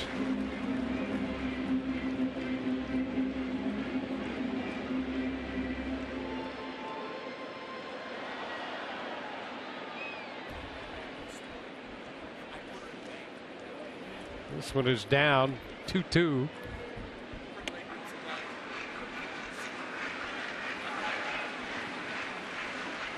The on deck man is Chris Young.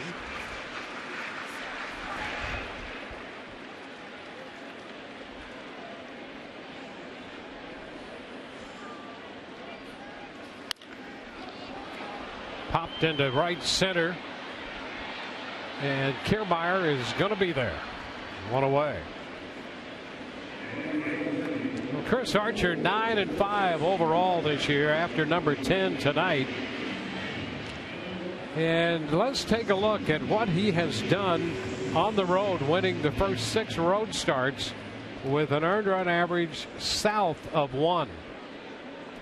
How about the company that he's keeping? Look at that. I mean, Hoyt Wilhelm and Denny McClain, the last and maybe the only 30-game winner going forward. I just can't see anybody getting enough starts to ever do that again. Young takes a strike. But Clemens and Maddox and Pedro. And then here's Chris Archer. Chop right side. Archer's going to cover. Takes the throw and finds the bag, and Young is out number 2. Wait, I tell you, James Loney is so fun to watch on those feeds because he leads you to the bag. He doesn't throw it where you are. He throws where you're heading. And that makes it so much easier on the pitcher. You see this little chopper, like a little quarterback, right out into the flats. Yeah, if you enjoy watching the game played properly, you just get a great feeling when he makes a play like this. It's just outstanding. Stripes to stripes. But you know, you go back to those guys that he's on that list. Anytime you're on a list with a guy whose photo's in black and white, you're in pretty good company. Just so long as there's not a profile. Gregorius, one ball, no strikes. Or a front, and then the profile. There you go. Yeah, yes. Yeah, Mr. But I know what you mean, and you're right. One ball, one strike. Can read his height behind him. How many inches? I don't think there's anybody on our crew who. I'll show you mine. All right. I'll show you mine. Well, I stand corrected. Base hit the other way. 2-out single by Gregorius, and he is 2 for 2.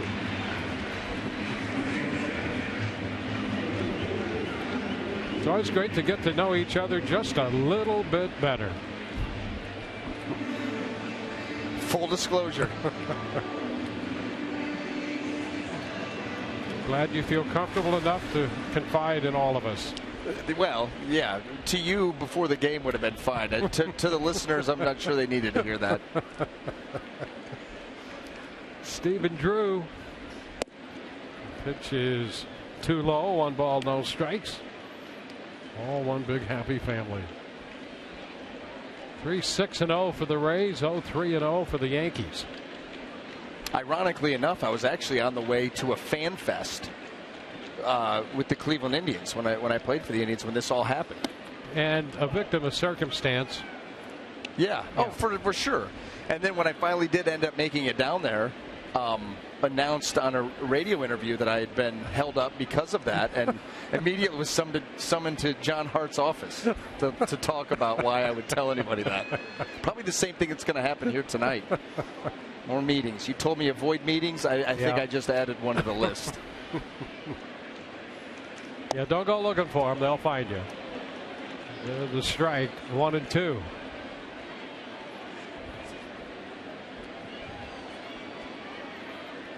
Rays with a couple runs in the first, another run in the fifth. Yankees left Gregorius at second base in the third. They left Rodriguez at second in the fourth. Gregorius at first, 2 outs in the fifth. Then a 1-2 count on the hitter, Stephen Drew. Down to first, foul.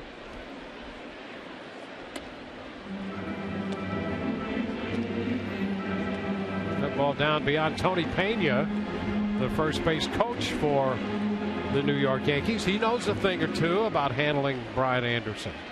Former manager. Yeah. Got to play for him in Kansas City. Had big expectations. 2004 and did not go well. And that was after that surprise 2003 season. They got off to that great start, held on all season. A little close, 2-2. Rays will be headed to Kansas City following this series with New York. As we mentioned early in this telecast, the schedule is a challenge here leading up to the All-Star break with the Yankees and the Royals and the Astros. You notice with this team, though, they rise to the occasion in those types of scenarios. So you expect them, fully expect them, to play really good baseball for the next 10 days. Foul ball again. I think they relish those challenges, and especially with 7 of those games coming on the road. And then you get a good look at that Houston Astro club, and that's going to be interesting. Apparently, to see. They're going to be without George Springer. He's on the DL now. That's a big bat out of their lineup, but they have other big bats in their lineup.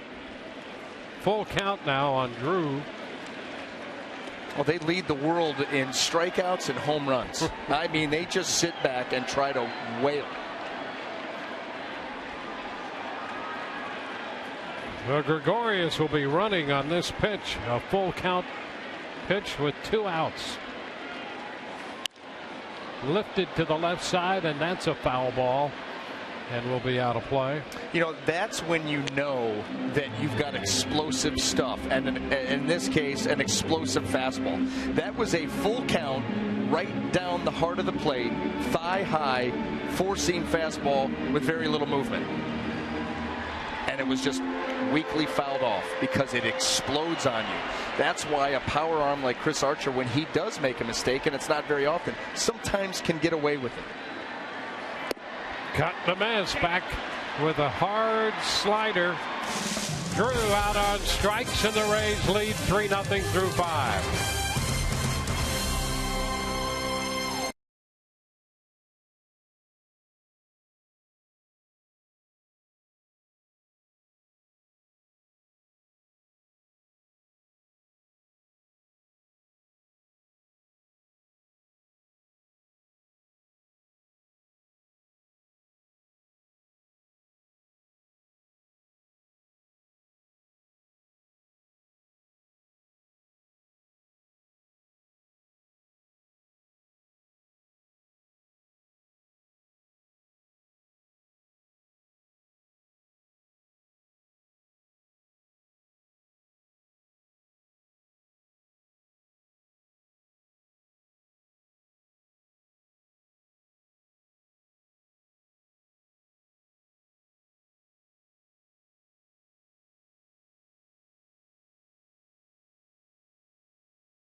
Inning driving in Grady Sizemore. Joey Butler later scored on a sacrifice fly from James Loney. Chris Archer, excellent through 5. This is what you were going to expect to get from Chris Archer after that last outing against the Red Sox. He was none too happy about that. He pitches well in this ballpark. He pitches well against this team, and he's doing it again. On to the 6th. Here's Longoria leading off against Tanaka. Fouls it up the right side and out of play.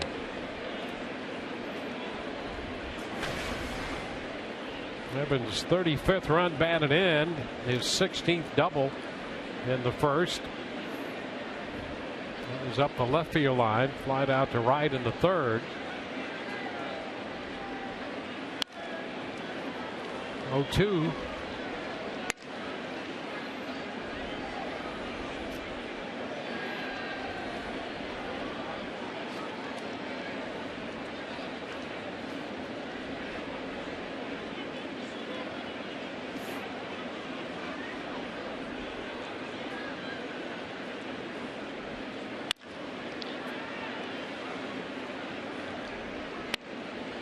Six-game road trip beginning tonight.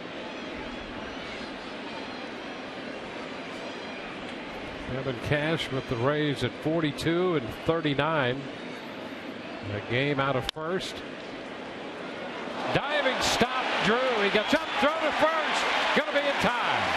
Longoria out on a fine play by Drew. Evan tried to get it past Drew to his left, but the diving stop put it into that. Really nice play. You see where Stephen Drew is set up, and it's a step and a dive, and then you got to hustle with the throw because Longoria is getting up the first base line, trying to get himself a hit. That ball stays in the glove right on the edge. Sigh of relief there because Tanaka can ill afford to give up anything else if the Yankees have any chance of coming back in this game against Archer. Here's James Loney taking a breaking ball for a strike. You know, we talked earlier about James Loney and, you know, the way that he hits the ball, his little spreadsheet. Look at the defense against him. It's traditional, and this is what happens when you can use both sides of the field. Up the middle, but grabbed by Tanaka to keep it from getting through the middle. And Loney's out. Pitcher first. Tomorrow the Rays take on the Yankees in a game you can only see on Fox Sports 1 beginning at 12:30 p.m. Eastern. Then at 7 p.m. Eastern, it's baseball night in America as the Marlins square off against the Cubs on your local Fox station. It's all this week on your home for baseball every Saturday. Fox and Fox Sports 1. This is Logan Forsythe. He missed the fastball that time. Strike one.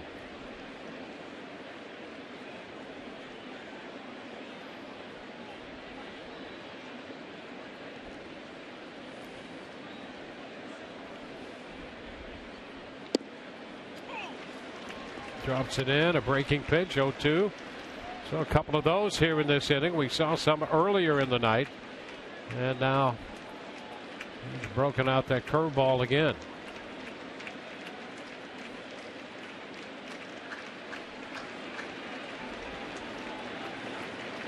A little longer looking in by Tanaka. Forsythe asking Lance Barrett for time, and it's granted.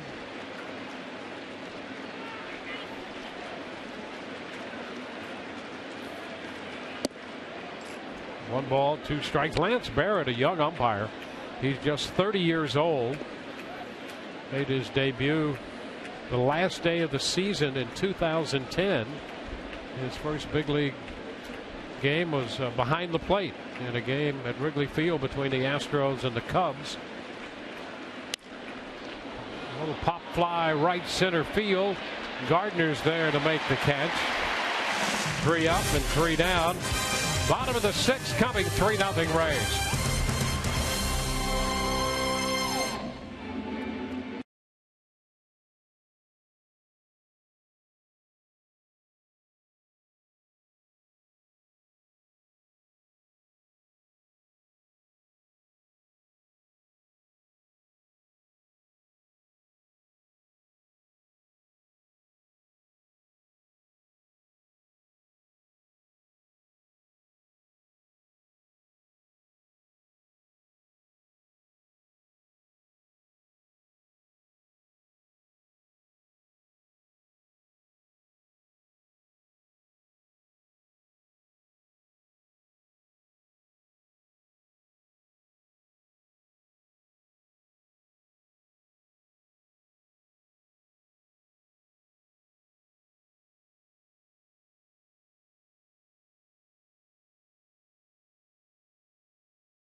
Geico. 15 minutes could save you 15% or more on car insurance. By Circle K. It's the summer of 69 at Circle K. Just 69 cents for your favorite size Polar Pop all summer long. And by Grow Financial. Don't go through life, grow through life.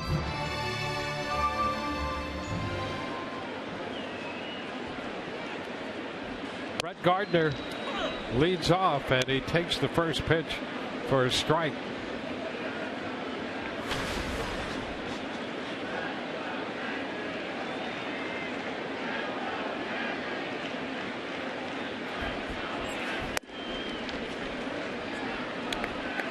One and one.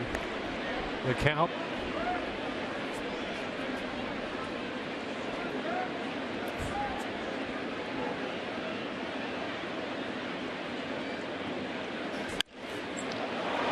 The other way toward the line and left, and DeJesus makes the catch.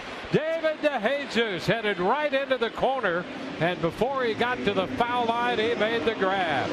Put a star on that one for David DeJesus.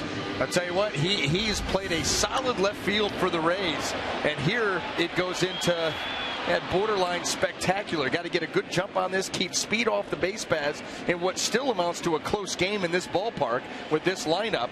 And the glove being on that right hand helps out a lot when you're moving to your right. Nice job. Strike to Headley. Well, Kiermaier's playing the third. Now this one by DeJesus in the sixth inning. Outstanding defensive work in the Rays outfield. 1-1 to count to Headley.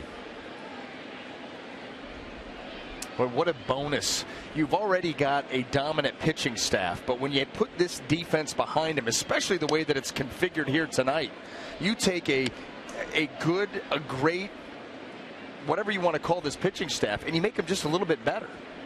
The amount of ground that you cover and the plays that you make. And the outfield has been solid. You put Loney back at first base. He makes everybody in that infield better. Yeah, that was a major loss. And the guys who filled in over there did a great job. In some cases, out of position, in new positions. They did a great job. But it's hard to replace James Loney in the way he plays first base. Strike three called. Headley caught looking at a fastball. 2 gone here in the sixth.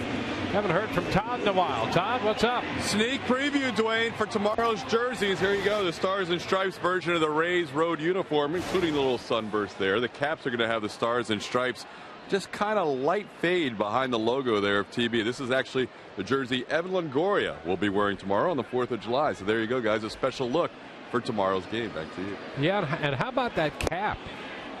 That cap's pretty interesting.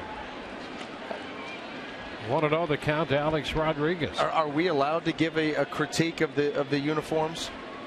Let's just, I'll say this. There's one part of the uniform that I really dig.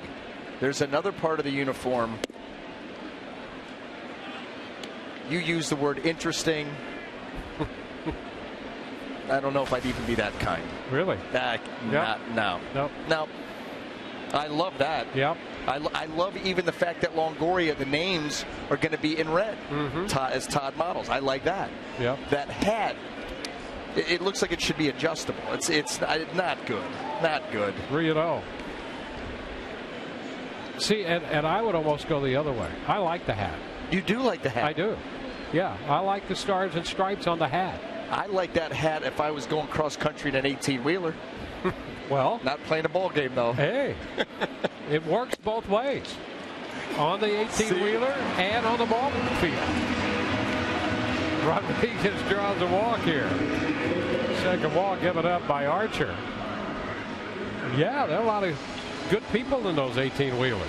Hey, my uncle. I got you. Listen, if I'm not sitting up here, I love to drive. Yeah. I love to get in the truck and go. Absolutely. And if I was doing that and hauling goods and services You'd have across it on. I would have that hat Yeah. on. If I'm going to take the mound in a game that counts in the standings, I'm doing it begrudgingly.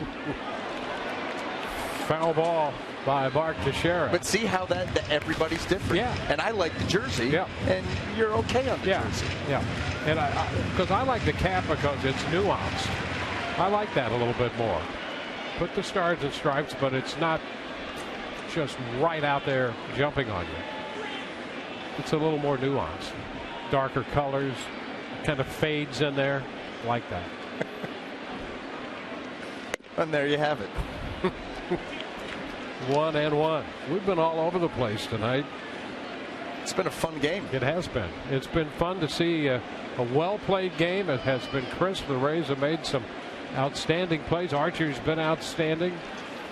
Some good at-bats. A quick start. Boy, that always helps. Right back over the screen, and the count goes to 1-2. Shreve enjoying Capuano. Shreve on the near side.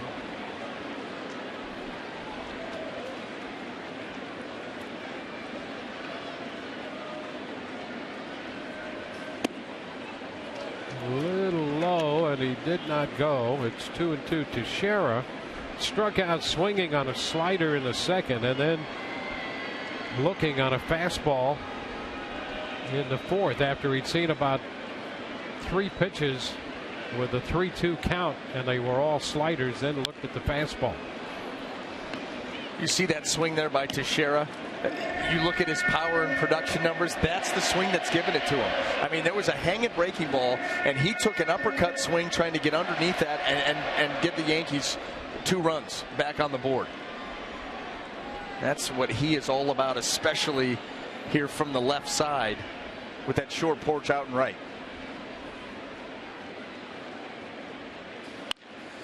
That's foul. Gabe Morales on the call. That's the difference here tonight. The Rays have been able to keep a couple of those fair, and Mark Teixeira not. Close.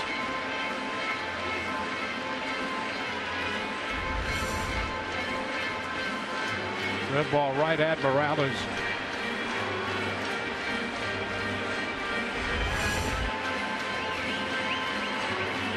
Rivera spending some time on the mound with Archer. By the way, a little housekeeping on that pitch that got by Rivera in the fourth. We got word that it was initially a pass ball. They've said it's a wild pitch, and it could be up for discussion as a wild pitch. I was more accepting of the original notion that it's a pass ball. We'll see how that turns out. And oddly enough, I'm on board. I agree. There you go. See? It's full circle. Full count to Teixeira.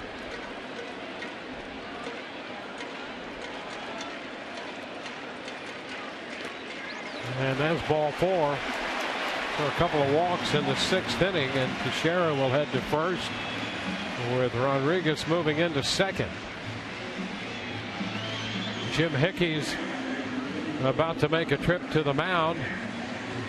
We'll use this opportunity to remind you it's time to tweet your strongest fan photo. Use the hashtag #SSDataStrongFan, and you just might see yourself in an upcoming broadcast brought to you by T-Mobile. Well, with 2 outs, suddenly a serious situation here with 2 men on, and the left-handed power bat of Brian McCann. One of the most prolific home run hitting teams in all of baseball in this ballpark, and 2 self-inflicted wounds here by Chris Archer. And now you've got Brian McCann to the plate, and 1 swing could make this game real interesting. Well, McCann tonight has been retired on a slider twice. 3-2 sliders struck him out in the 2nd inning. And then a slider got him when he was down in the count 1-2 on a fly ball to center. And they start him with 1. It's down and in, ball 1. And that was a slider that Brian McCann got a real good look at. That was a good take. Almost as if he recognized that pitch coming out of the hand. Maybe just because it was down. There's a strike on the inside part of the plate. McCann, a little conversation with Lance Barrett on that one. Well, it's the difference between 1-1 or 2-0. Obviously, Brian McCann would much rather have a 2-0 count to work with. That's a good pitch. You can see right there, a very good pitch.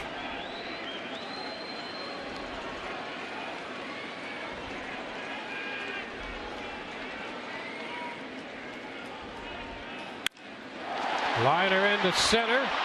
Kiermaier is there, and that will take care of New York. Fastball challenged him. 2-man left. Rays lead 3-0.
Shaw at MacDill Air Force Base. Airman Shaw recently named the 6th Air Mobility Wings Airman of the Year and the only airman to be invited to Washington, D.C. to meet the senior Air Force leaders and members of Congress on behalf of MacDill Air Force Base. We raise up for our heroes. How do you raise up?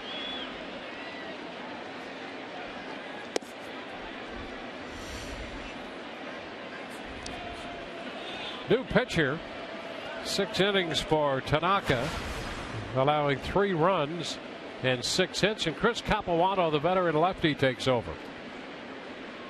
Well, he is on for the 11th time. You see, he does have 3 starts, looking for his first win, that ERA of over 5, but he does have a strikeout an inning, and the Yankee bullpen will look to try to hold on, keep this a 3-run deficit, and see if they have any late inning magic in them.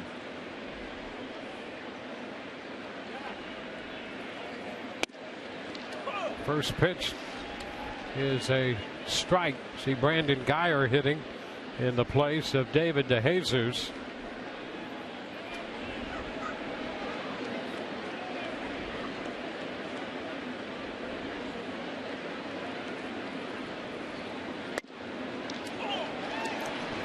You know, speaking of uniform looks, what are your thoughts on Chris Archer, Loney, Guyer, pants up, stripe showing? I love it. Right? I love that. I mean, I'd wear that every game. It's a great look. Old school. Yep. 1 ball and 2 strikes. With all due respect to our good friend George Hendrick, who maybe pioneered the long pants. Yes. He looked great in that. That's a good look. But I love the traditional look. And Guyer sports that here down on the count, 1-2. 2-2. They took that long pant look of George Hendrick and turned it into like slacks. They take out the elastic from the bottom. They get them 2 or 3 inches 4 inches longer than they should, and they just hang right over the shoes. The new look. Yeah, but I think Archer looks great the way he goes about his business. Same thing with Loney. Geyer that way. It's good. You look athletic.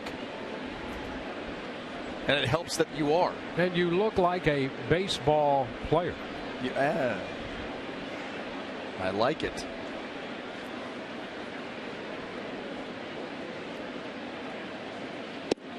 Close. That's ball 3. Well, this is a pretty typical Geyer at bat, except he hasn't been hit by a pitch yet. Give it time. Yep. And he's worked it all the way out to 3-2. He gives you some good at bats.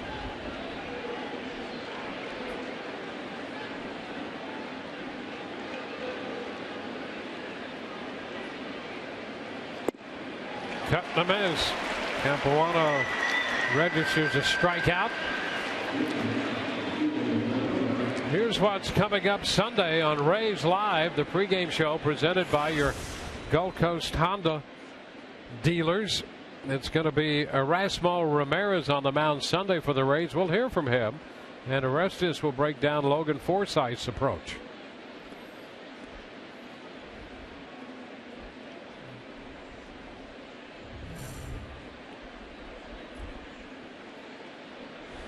Here's Asdrubal Cabrera now hitting right-handed. And the pitch is a strike. All right, here's something impossible that you've just drawn my attention to. I know that Detroit is leading Toronto 7-0 in Detroit. Okay, good. Anibal Sanchez has not given up a hit to the Blue Jays. What is going on? That is strange, because when you look at Toronto's lineup, number one, and the numbers that they've produced thus far, that is a legit offense. I mean, power. They take walks. They run a little bit. They hit well with runners in scoring position. They give themselves tons of opportunities with runners in scoring position. Goes back to when good pitching pitches well. Yep. You make your pitches. Good game plan. Well executed. Tough on an offense. And that's why the Rays, even though everybody's bunched up at the top of the American League East, feel so good about their chances because of their ability to dominate pitching wise.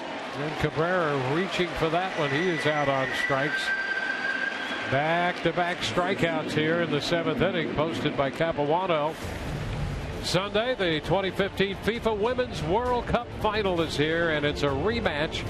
4 years in the making. Alex Morgan and Team USA take on defending champion Japan to see who will be crowned a champion.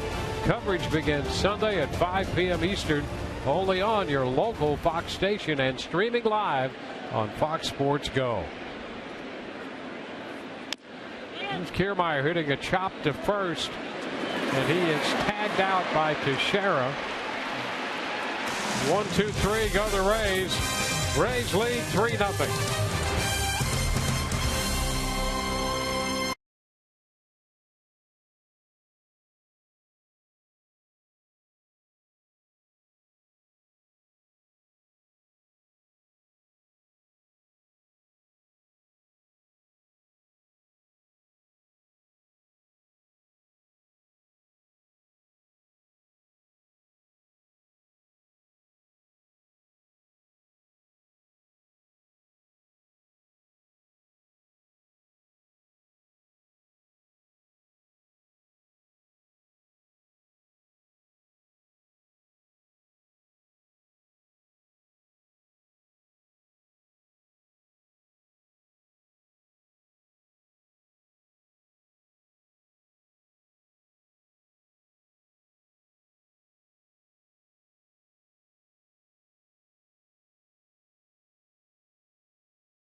Tonight's game summary brought to you by Gold and Diamond Swords. For the Rays, 3-6-0.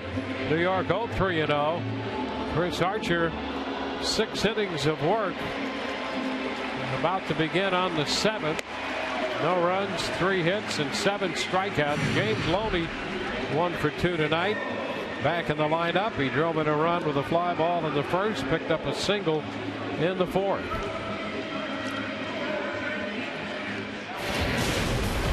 Well, we don't say this very often, but how about this bounce back start from Chris Archer? So far, 6 shutout, really has not been into trouble, too much trouble at all. A little self-inflicted in the last half inning that he threw in the bottom of the 6th with 2 two-out walks. But he was able to retire Brian McCann on a line drive to Kevin Kiermaier in center field, and he will now take the mound for the 7th inning. Still with that shutout rolling, and you see how he has dispersed his outs. On the ground, some fly balls, and of course the punch out always going to play a big role with Chris Archer when he's on the mound.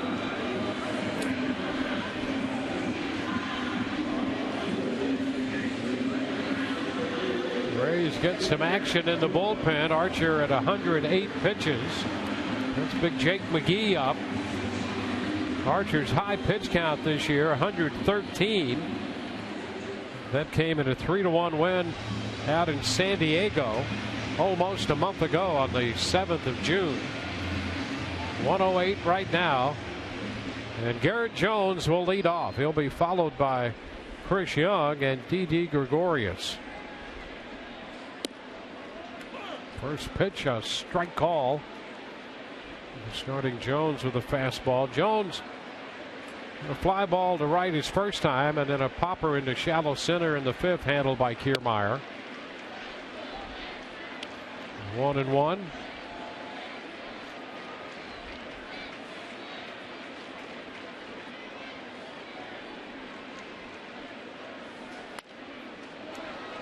A ball, 2 strikes. Archer 5-0 in his career against the Yankees, trying to become the 7th pitcher on record to begin his career 6-0 or better against New York.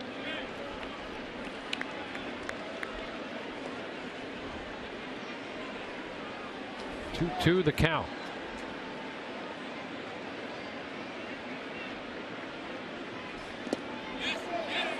That's a fair ball. Archer's going to pick it up and the throw. Out! They just got him. Boy, some confusion and indecision on that ball by everyone concerned. Jones, Rivera, and Archer finally picked it up and made the play and just got him at first. Yeah, how many times have we seen Chris Archer occasionally on the throw to a base be a little in? Well, there's where the indecision starts. Did he go? Garrett Jones is like, did I swing? Are you calling me out? I guess you're calling me out. Now I'm going. Now the Rays, between Chris Archer and Rene Rivera, trying to figure out who is going to go after that baseball. But Chris Archer makes this throw. He's not thinking.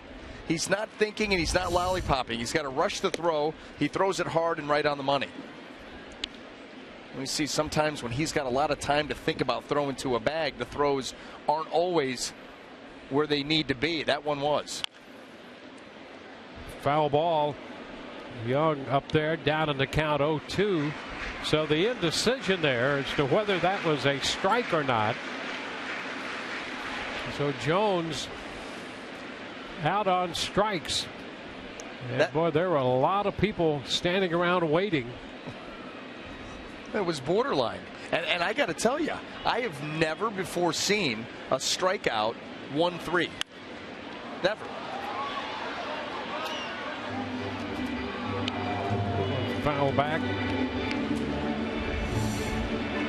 Take a look. You may not see it again. Everybody wondering, first of all, if the strike was called.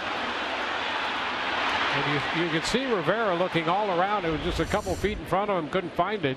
And Archer saved the day by completing the putout on that strikeout. 1-2 to Young.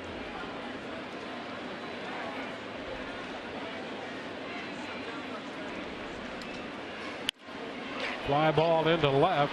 Geyer, who's out there now, coming in, and he's got it for out number 2.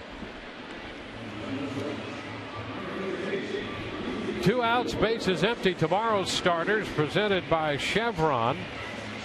The big matchup. Nathan Carnes looking for his 5th win. He's 4-4 with a 326. Michael Pineda 8-5 with a 408. Will be on the mound for New York in the middle game of this series. 2 outs, and here's Didi Gregorius. Ball 1. Didi Gregorius has had a couple of really nice at-bats here against Chris Archer. Using the middle of the field, going the other way.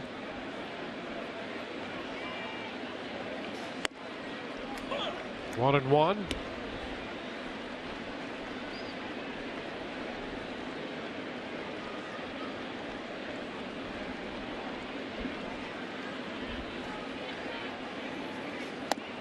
Cut the miss, takes it to 1-2. So Archer now at 121 pitches, so that's a career high for him.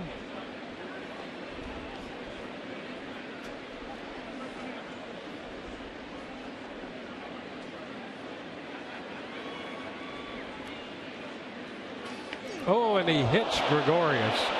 Oh, you can hear that up here. 97-mile-per-hour fastball, 1-2 hits him. And he just peeked over his shoulder to see Kevin Cash on his way.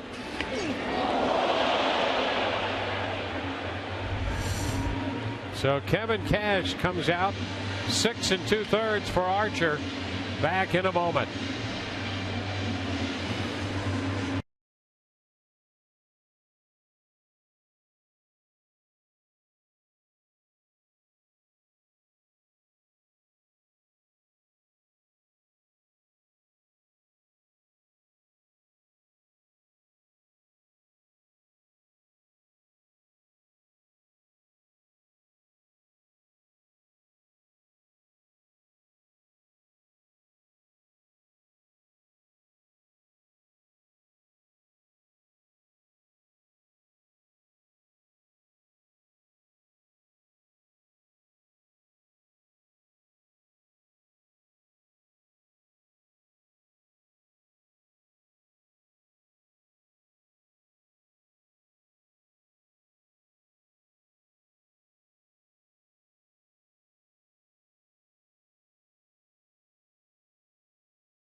Supports Folds of Honor and its mission of providing educational scholarships to families of military members who have been killed or disabled while serving our country. For more information, visit foxsportssupports.com. Chris Archer, 6 2/3, leaves with a man on. No runs allowed to this point on 3 hits, 8 strikeouts, 3 walks. 122 pitches for Archer. And I think that he tried to jump on that last fastball to Gregorius and ended up yanking it right into his armpit. Well, that opens the door for Jake McGee, who was on for the 19th time. And look at the strikeout to walk ratio in 17 innings. Off the charts.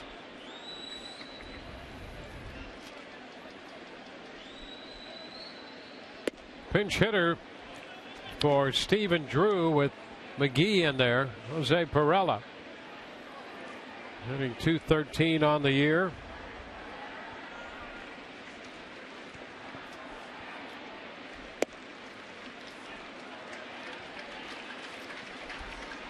2-0 the count.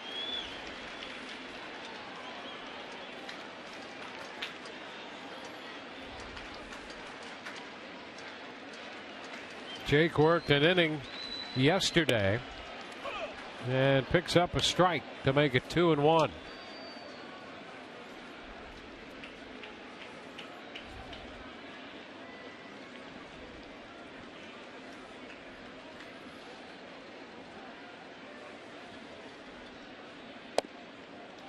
That's going to square the count. 2-2.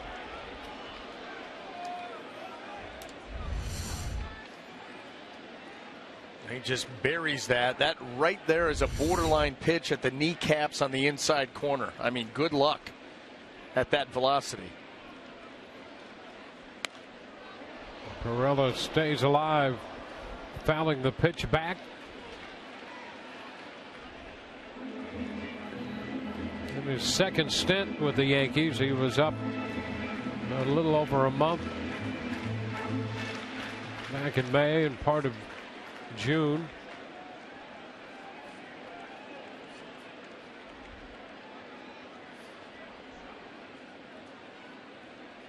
Two, got him, struck him out at 97 on the hard stuff. The man left. We head into the 8th, 3-0 Rays.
Advantage moving into the 8th.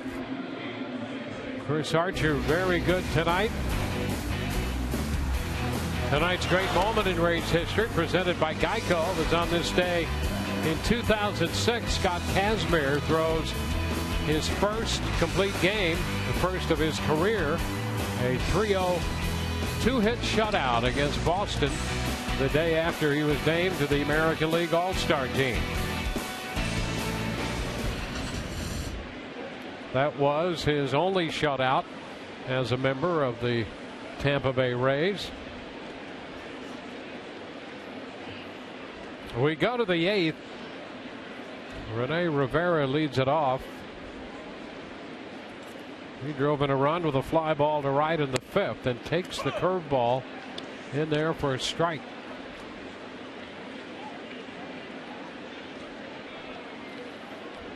Perella stays in the game to play second base.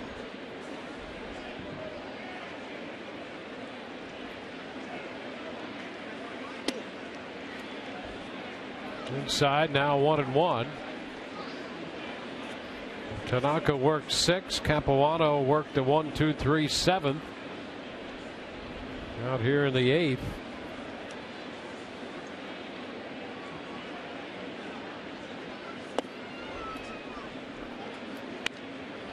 Two and one. Well, so far this game has played out. It's a Rays special. You know, score enough. Right now 3 is enough. Get solid pitching. You get in late in the game. Jake McGee just came on and did his thing. You got Jepsen warming up. Fully stocked bullpen ready to go. But it all begins with that starting pitcher. And Chris Archer went out and did what a number one is supposed to do. Hard to be much better than he was tonight.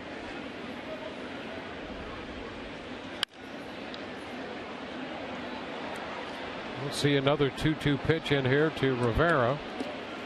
You know, typically with a Chris Archer outing, to even be remotely critical of anything that he does out on the mound, you almost have to nitpick every time. Stuff that really is inconsequential. A couple of two-out walks. Okay, well, that's the worst you can find. You're pretty good. And oh, by the way, they didn't score. Didn't amount to anything. No, that's exactly right.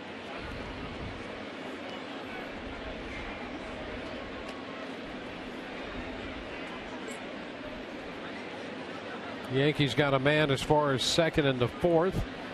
Got a man at second in the sixth inning. That was it.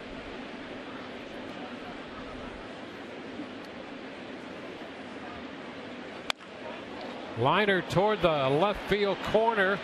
Falling for a base hit. Young to cut it off on one hop.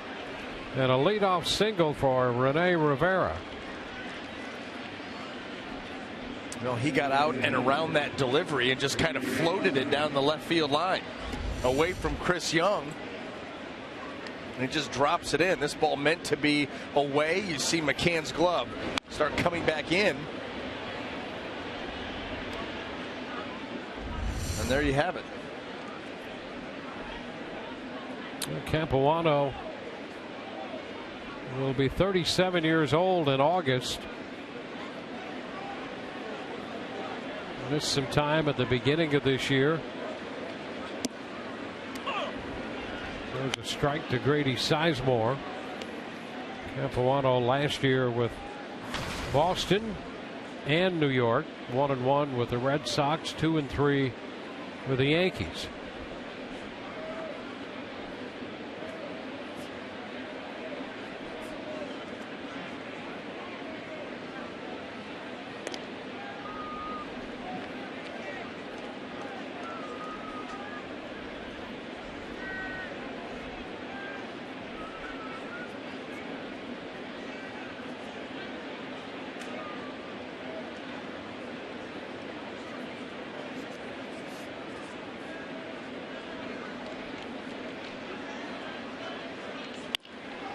Into right. That ball's going to drop in there for a base hit. Rivera turns second, throw back to second, and he's back in there. Well, Rivera gets it started, takes a little time to stop and reverse directions, and he got back in standing. And Rene Rivera had a great read on this ball into right field. I thought this may hang up there and a play could be made on it by Garrett Jones, but he gets behind it, and Rene Rivera had visions of getting to third and then hoping to get back to second. So 2 men on, nobody out, and a pitching change coming for New York.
By Tampa Bay Radiation Oncology.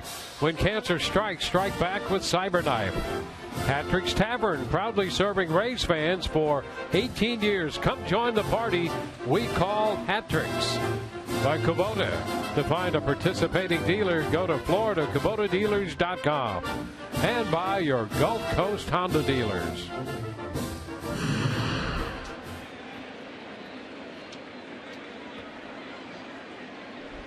Rays with 2 men on in the 8th. Joey Butler is going to be the hitter against Nick Rumbelow.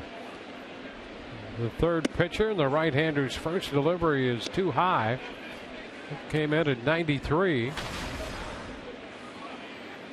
Capuano pitched an inning plus 2 hitters, allowing 2 hits. Third appearance for Rumbelow.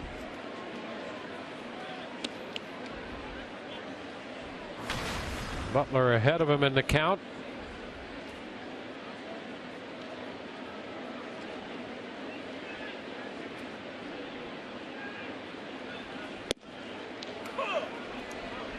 Two and one.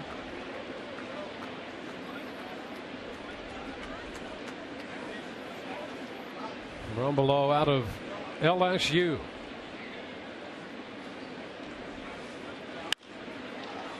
This one popped up on the right side. Infield pop will apply. It's the first out, handled by the second baseman Perella. Well, Rumbelow, when you look at his mechanics, there is no lack of effort. I mean, he really reaches back and tries to put everything he's got into each and every pitch.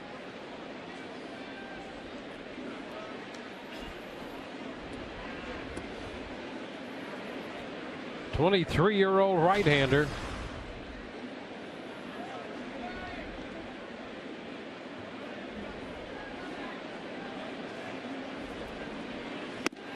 Pitch is upstairs to Evan Longoria, 1-0.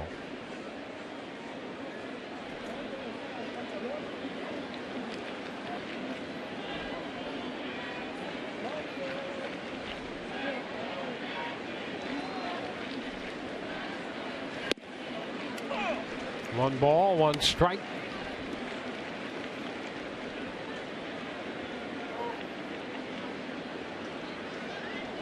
Rumbelow, strictly a reliever through the New York system, coming out of LSU.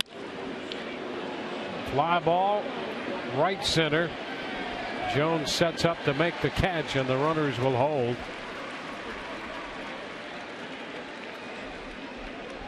Now 2 outs, and the left-handed bat of James Loney approaching the plate.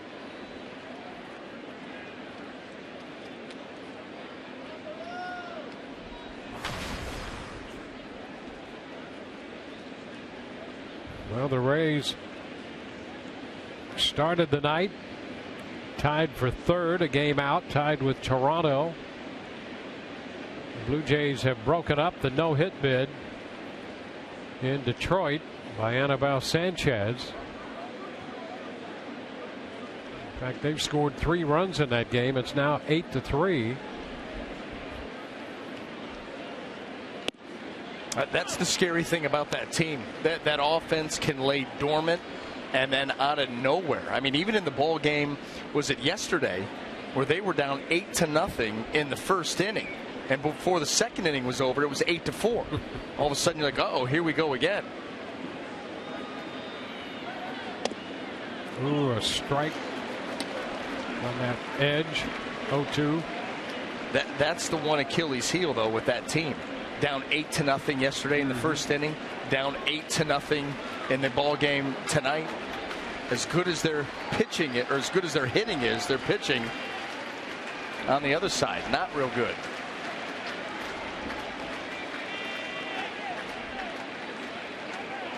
Time called by the plate umpire Lance Barrett.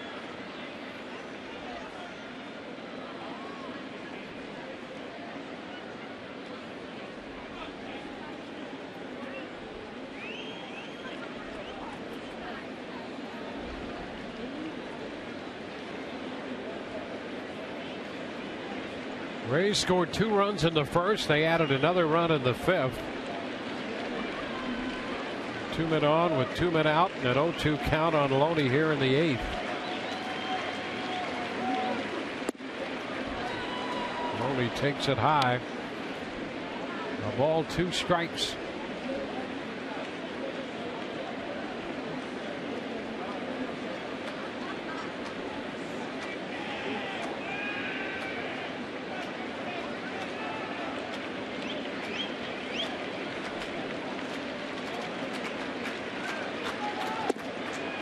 Wide, 2-2. So a couple of attempts by Rumbelow. He had the count in his favor. Loney would not chase. So the count is now 2-2. Good strike zone discipline. It gives James Loney an opportunity to see more pitches, get more comfortable with Rumbelow's delivery. Ground ball, third base side. Headley with the scoop and the throw. Bottom of the 8th coming up. It's 3-0 Tampa Bay.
At Yankee Stadium, coming up on Rays Live, the postgame presented by Checkers. We'll be anchoring the coverage here from the booth. Kevin Cash will hold his nightly postgame press conference. We'll have that for you, and Todd Callis will have interviews from the clubhouse. Chris Archer continues his run of success on the road. That's Kevin Jepson in from the Rays bullpen here in the bottom of the 8th inning. Well, he has been used. I mean, on for the 38th time here. 34 innings of work. And he's one of those guys that Kevin Cash leans on. They've got a lead. It's late. It's close. It matters. He's one of the big 3. We'll face Brett Gardner. Gardner 0 for 3 tonight, retired on a great catch by DeJesus toward the left field corner in the 6th inning. And the pitch is upstairs, 1-0. If you look at this Yankee team and what they've done, Gardner has been a major part of that. He has had a great year. Hard to do anything in New York in obscurity, but he qualifies, I think. When you look at his average, he's in the top 10 in the league in hitting. He's 5th in doubles, top 10 in on-base percentage, 3rd in the league in steals. He's done a lot of positive things for this team.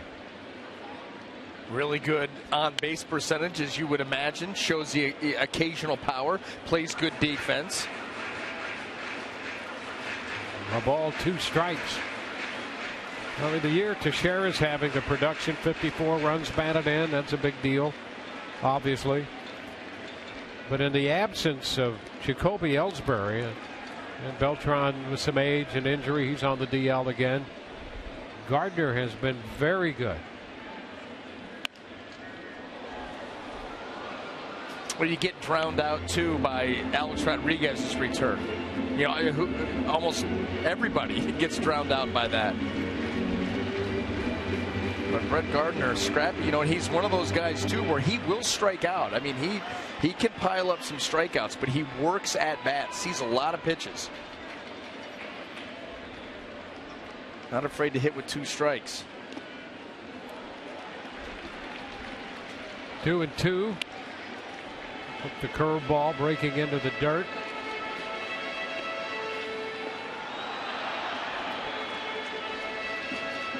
Chase Headley's on deck.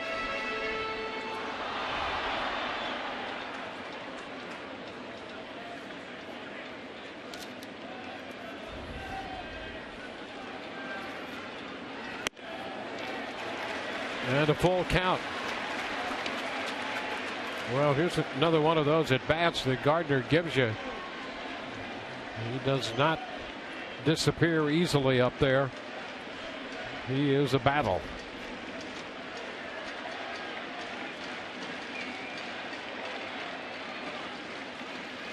Oh, there's strike 3.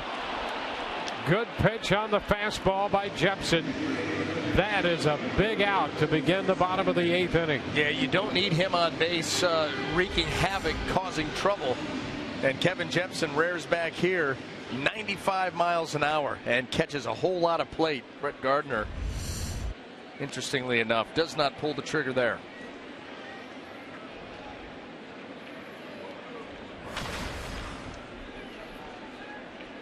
There's Chase Headley.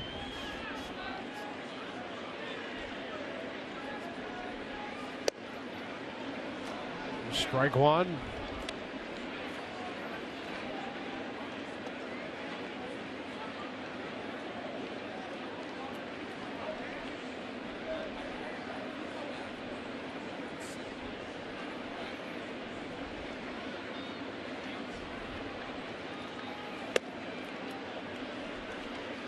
One ball, 1 strike.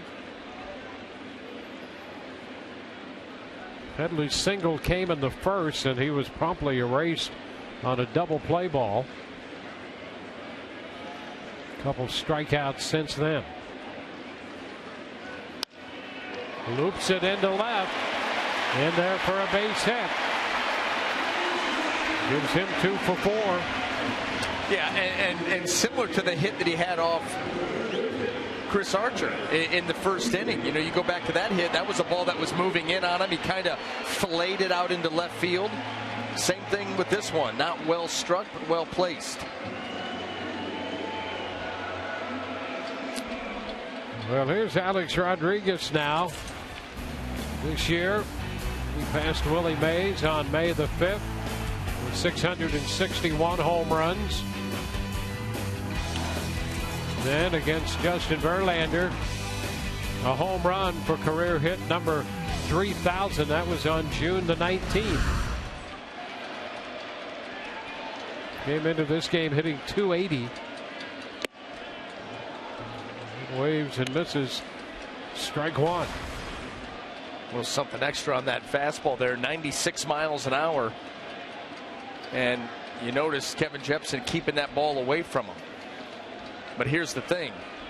We've seen him. We saw him just in those highlights. He can take that ball out to right center field. So you got to be careful staying in one area.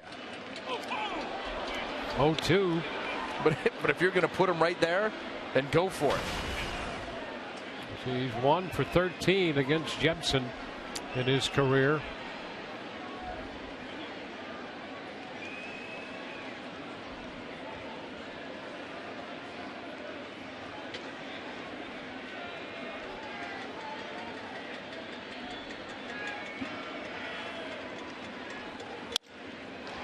And there's a base hit. He reaches out and hits it into right. Down to second goes Headley. Suddenly the Yankees have 2 men on with 1 out, and Mark Teixeira about to come to the plate. Well, and both of these balls not hit that hard. Headley drops one in, and then with 2 strikes, Alex Rodriguez, that ball right off the end of the bat, and James Loney, as he comes off the bag, boy, he almost is able to get there. Any kind of depth he would be able to get.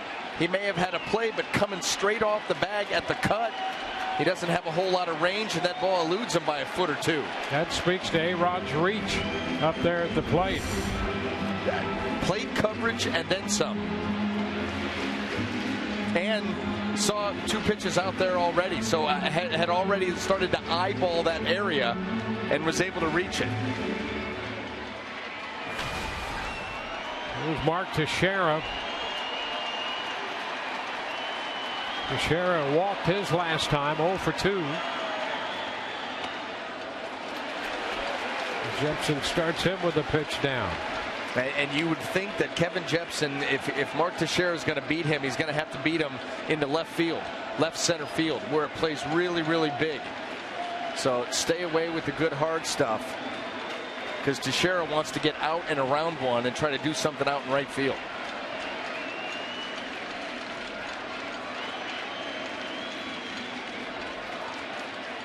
Oh, and he just did. 3-run home run.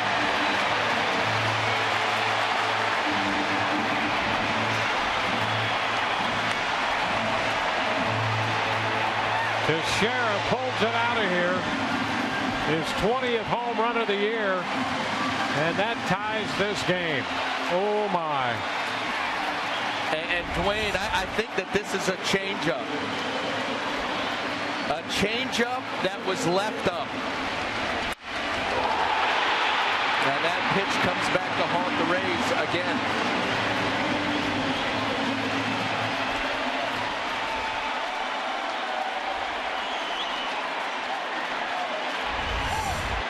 Well, that's the part of the stadium you feared.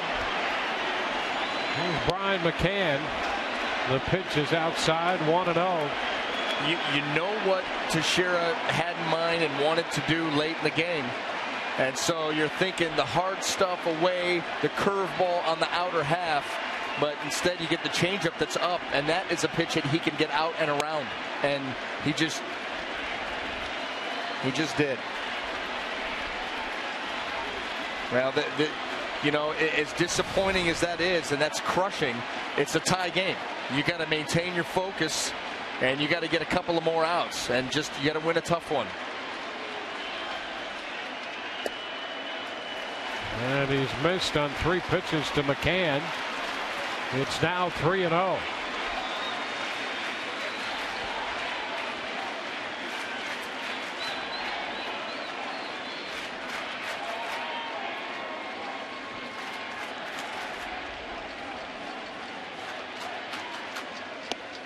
And that's ball 4. McCann walks on 4 pitches. Jim Hickey will head to the mound while all of this is playing out. The Blue Jays at one time down 8-0, now trail 8-6. That game moving into the bottom of the 8th.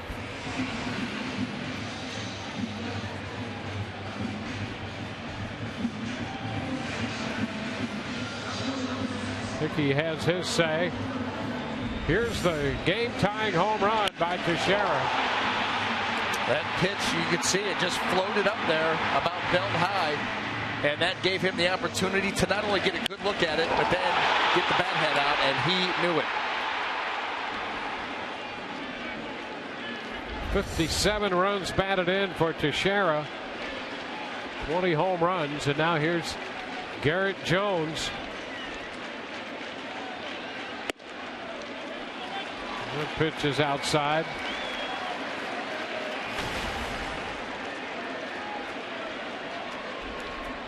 Jones nothing of 3.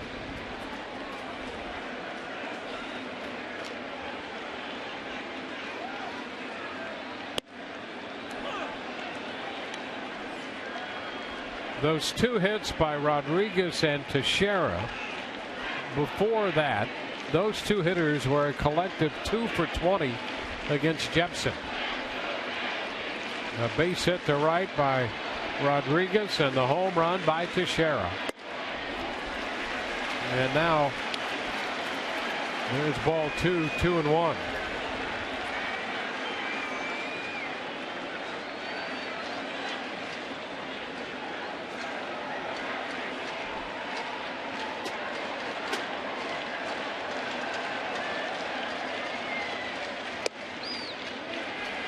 This is away. 3 balls and a strike. And struggling. You know, he gave up a couple of soft singles, and then that changeup that was up in the zone. And of course, we know what happened with that. But since then, it's been a 4-pitch walk. 7 of the last 8 pitches here have been out of the strike zone.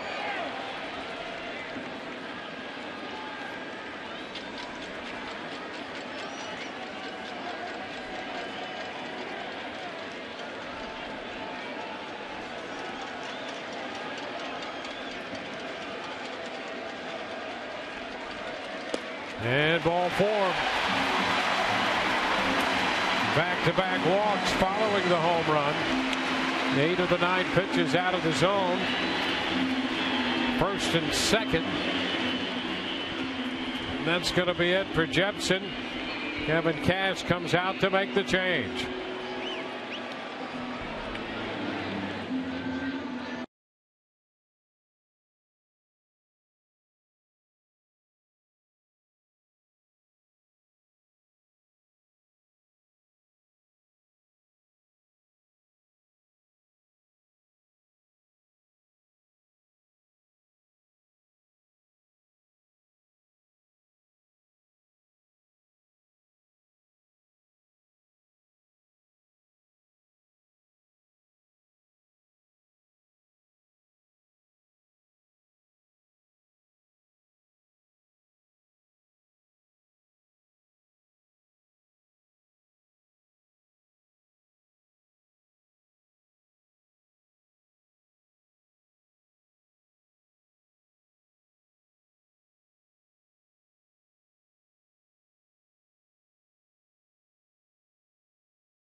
Will be making the start tomorrow for the Rays. Coverage beginning at 12:30 on Fox Sports 1. And Nathan Carnes has pitched extremely well recently. Not a lot to show for it in the wins and losses, just 1-1, but a 154 earned run average over his last 4 starts. He's 1-0 against the Yankees in 3 career starts all this year, and he'll be on the mound tomorrow. Meanwhile, a tough outing for Kevin Jepsen. He leaves, getting 1 out, giving up 3, and leaving 2 men on for Brandon Gomes, making his 27th appearance. 21 strikeouts, 25 2/3, and a heck of a spot to be put in here. The Yankees getting some, Young. Yeah, well, and some momentum going. Obviously, this stadium has come back to life. That Yankee dugout has come back to life. Ground ball 3rd. Longoria, Forsythe 1 over to first to Loney for 2. 5-4-3. 1 pitch and the double play will end that. But the Yankees scored 3 in the 8th on the home run by Mark Teixeira. We go to the 9th. This game is tied 3-3.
this game. Sending it into the ninth inning, 3-3. Dellin Betances will come on now to pitch. They got a full inning from Rumbelow when he took over in the 8th with 2 men on. Rays had 2 men on, nobody out. Rumbelow got Butler, Longoria, and Loney. And now Betances on to face Logan Forsythe. Well, and no save situation here, obviously. So Betances is on with his big strike. I mean, he averages 14.5 strikeouts per 9 innings. He has been that good. So the Rays tall order here against him. He's struck out 29 of the last 65 batters he's faced. That's astonishing. And he starts Forsythe with a strike. 96 around the knees. Ramon Flores in the game in right field. He just rejoined the team today.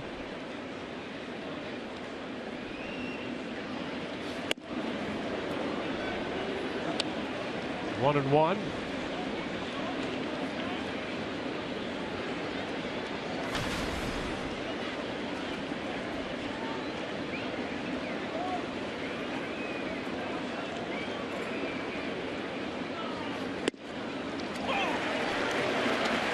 Two on the breaking ball.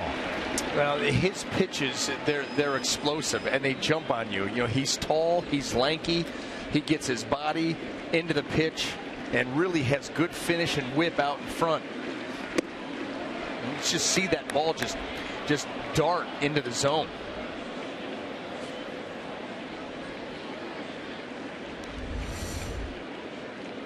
Checked on the fastball up. 2-2.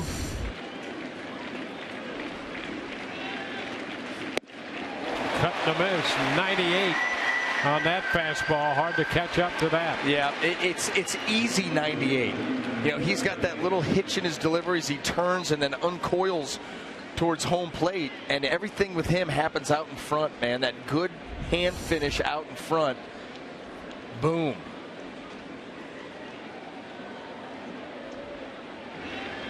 We're just coming downhill at you with everything. And Geyer, first pitch curveball, not really fair. Strike one. That's just mean. That's just being mean. Look at that. 2 of the top 3 in Miller and Betances, and Cody Allen. Rays just got done seeing him a couple of times. Well, he does it again with a breaking ball. 2 called strikes.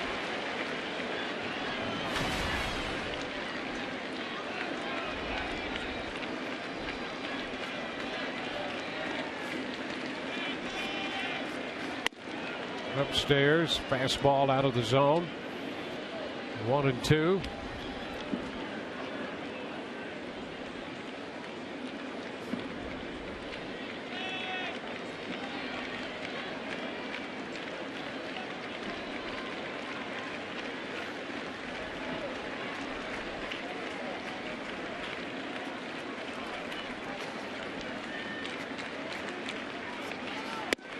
Cut and a miss. Fastball 99. So he started him with 2 curveballs, finishes him at 99 with a fastball. Up. 99 up. Try as you might, you're not going to get on top of that. And hard to blame Brandon Geyer. You know, you're trying to protect. You don't have a whole lot of time to make a decision.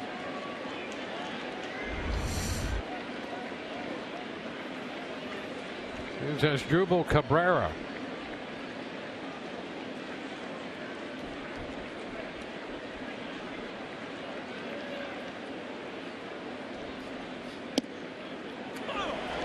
Breaking ball called strike.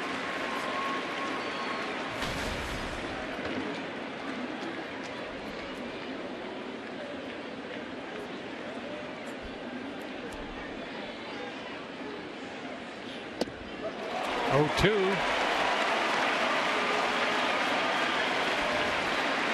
Well, to this point, Betances doing anything he likes out there.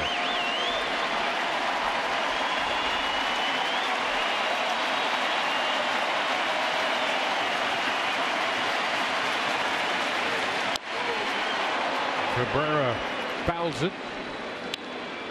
A breaking ball. It's not often that you highlight and you cheer foul balls, but that was a good foul ball there by Asdrubal Cabrera, because that was the nastiest breaking ball of the inning. But now look out for 100.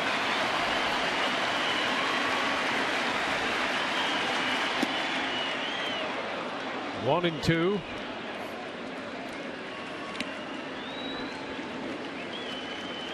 Toronto hitting in the top of the ninth, and they have the tying run at the plate with 2 outs. It's 8-6. Who's the hitter? Donaldson, the hitter. Oh. There's a shot into left center field. That's going to be in for a base hit. Cabrera's going to try to run it into 2. He is out at second base. He thinks he got a hand in there. C.B. Buckner calls him out. The Rays might want to take a look at that. Well, this is where the replay comes in to play, obviously, because you want to get the call right, and you can play some games out there with your hands. Put it in, take it away, try to get around the tag, and Asdrubal Cabrera thinks he did just that. Gardner up throwing. Good throw into second base. You see him pick the hand up, and he may have a beef there. It looked like he picked that right hand up right there and is able to get in with the left hand. He's got a chance here. I'll tell you, he's got a very good chance. Yes. He gave the right hand, took it away, and got in with the left. It appears he's safe. He's absolutely safe, and he stayed on. Get back on there. Yeah, he's safe. Absolutely. So the play under review. Ooh, I don't like that angle. That might be the angle where they go with stands.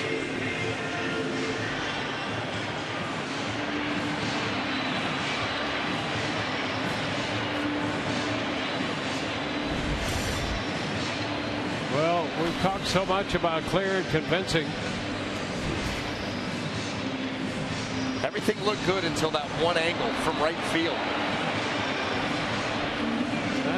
That was some move to get to second base. See, that's what these guys know they can do now. And that's why it's so important, the glove work of these infielders in getting the tag onto a body part. It's just not neighborhood anymore like it used to be.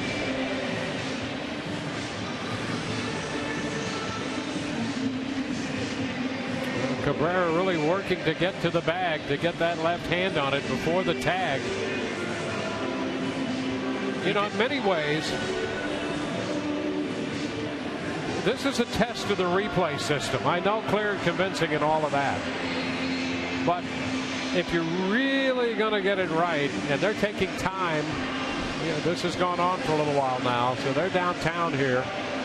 That's right. Just a few minutes from Yankee Stadium. They're going over that. They're taking time to review all the angles, because here's a situation either way could be game altering, and Cabrera really worked, and he had Perella chasing him with that glove to get the tag on it. Yep. And all the angles that we saw looked good for the Rays. That one angle, you wonder, it's real close. Well, that's the angle you could use if you want to say, well, I know it's a tough situation and we'll get out of it. Right. And that's the one fear.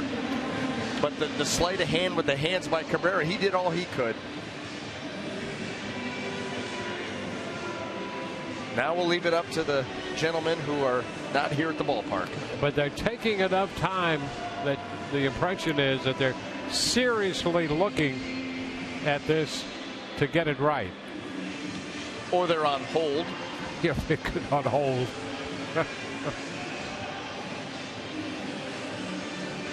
Typing in elevator music. Well, we have a decision. Oh. And out the call. And that's going to end the top half of the ninth. It stands, and that was most likely the issue on that one call, that one angle. Oh, look at that. We're tied.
Asdrubal Cabrera gave it a great shot at second base, trying to get himself into scoring position with 2 outs. And boy, that was a close call. Toronto has dropped that game in Detroit 8-6. We go to the bottom of the 9th inning here in New York, and Didi Gregorius will lead off against Brandon Gomes. The first pitch is a ball. Gomes got 2 outs with 1 pitch entering in the 8th to get out of that. And now he starts the bottom of the 9th. And Gregorius has put together a couple of nice at-bats in this ball game. Hit by a pitch and a couple of hits off Chris Archer. Never an easy thing to do, and did it with a good approach at the plate. No fluke.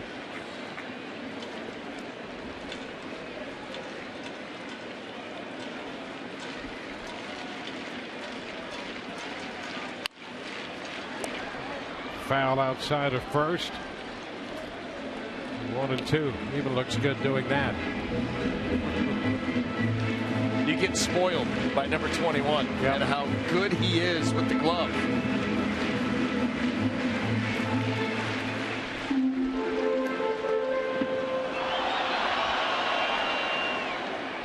Gregorius leading it off. Perella, the second baseman, on deck. 2-2.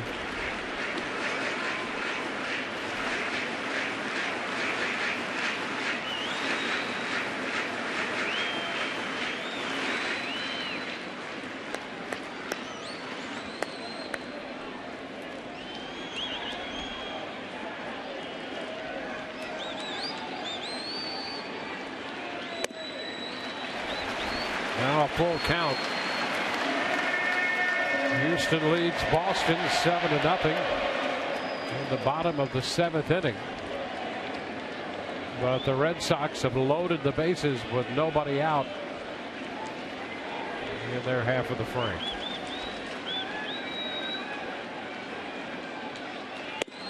And ball 4. Gregorius is on for the 4th time. And that's an issue when the number 8 hitter is on 4th straight times in a game. And the last 2, a yanked 97-mile-an-hour fastball by Chris Archer, and up in the count 1-2. And Brandon Gomes is not able to put Gregorius away. Walks a couple of bad changeups, a fastball there off the plate. Baltimore is in Chicago playing the White Sox, and the Orioles are hitting in the top of the 8th, trailing 1-0 in that game. Chris Sale. Petrichka's in the game. Morella's going to bunt. Takes ball one.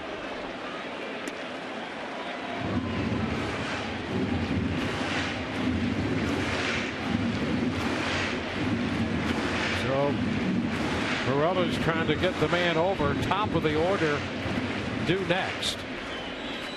John Danks giving way. Nice outing for him.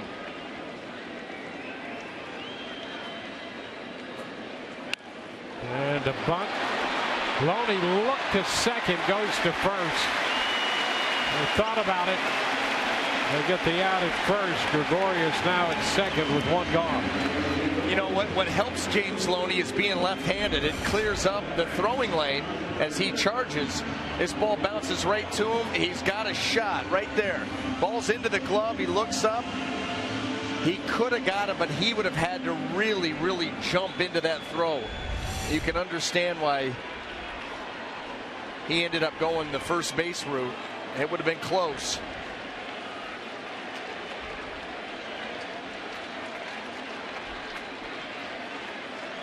So now it's Brett Gardner. That's a play, too, that you don't have time to assess the situation. You almost have to tell yourself, if the ball gets to me in a certain amount of time, whatever that amount of time is that you're gauging Gregorius and him running to second, then you field it and you throw all in one motion. You field, throw, and look. You can't field that look. Do I have time? And then make a decision. It's too late at that point. And I'm not saying that's what he did at all, but it almost has to be, you know, predetermined that you're going there. You know, the other thing that might factor into that, he appears to be fine with that fractured finger, but it's on his throwing hand. Yeah, and you're exactly right. And you got to make a hard throw. You know, it's not like you can feather that ball out there. You'd have to jump into that throw and throw it hard. You see him come break it in. Now he's already set up the throw. I mean, a step and a throw, he could have gotten him, but. Well, the Rays walk Gardner intentionally, first and second now. Chase Headley's going to be the hitter, and Kevin Cash out to make a pitching change.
Third baseman due, and the Rays get Xavier Cedeno into the contest, making his 32nd appearance. Well, the game rides on this. I mean, first and second, one out. And Headley hitting right-handed, 216 on the year, 269 from the left side. So they turn him around and hope for the ground ball.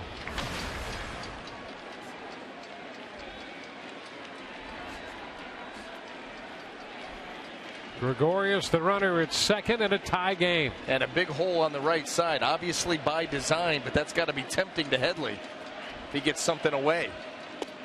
Pitch down and in. Blocked by Rivera. Headley with 2 hits of the flare variety from the left side.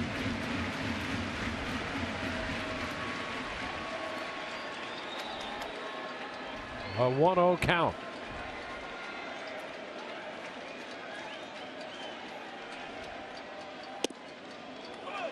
That's a strike. 1-1. Steve Geltz up in the bullpen. Alex Rodriguez follows Headley in the order.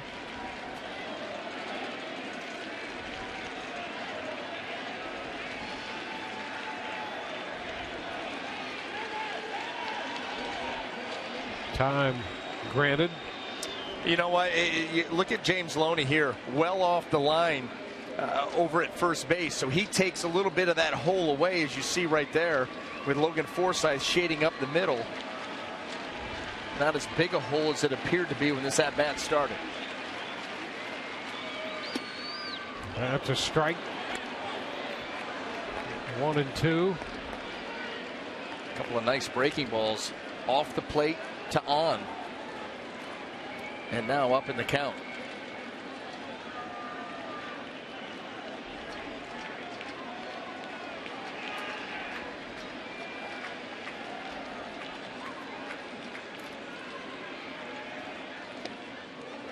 Covered up again by Rivera. Boy, how about that block? That's a breaking ball down and in. That's not an easy block, but Rivera gets into great position, great technique, and watch the top half go over top of the baseball in order to smother it and keep it right in front and close. He maintains that angle and does not allow that ball to bound away. That's a huge block. Think about second and third with 1 out. You're in big trouble then.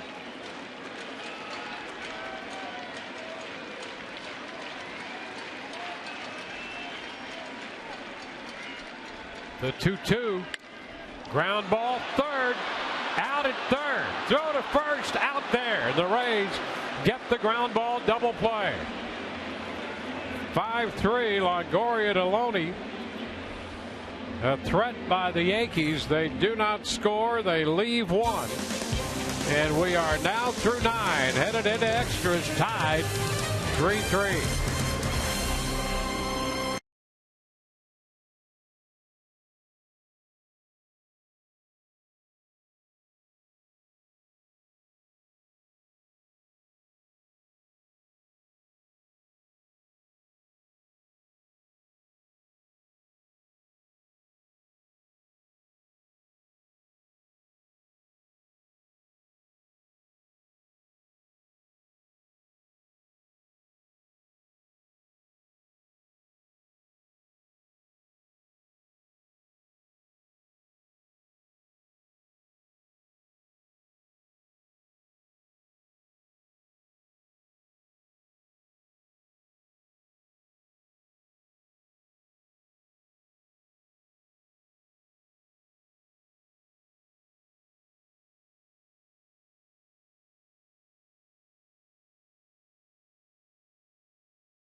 Start for the Rays tonight.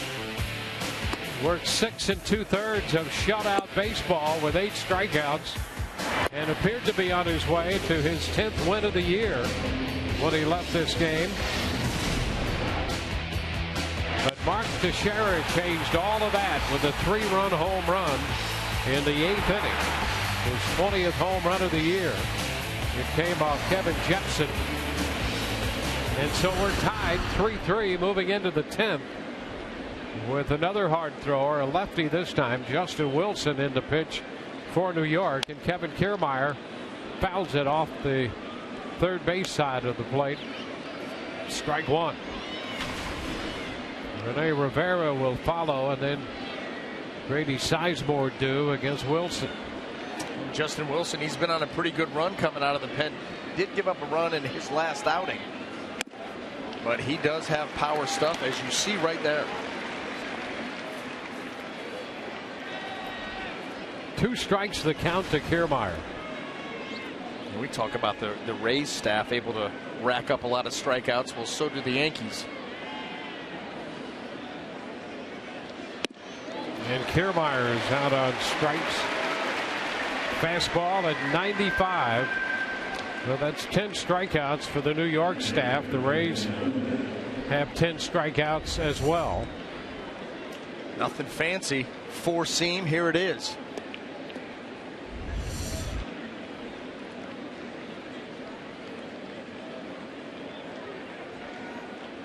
Now Rene Rivera. It's low. Boston has tied Houston in the bottom of the 7th, 7-7.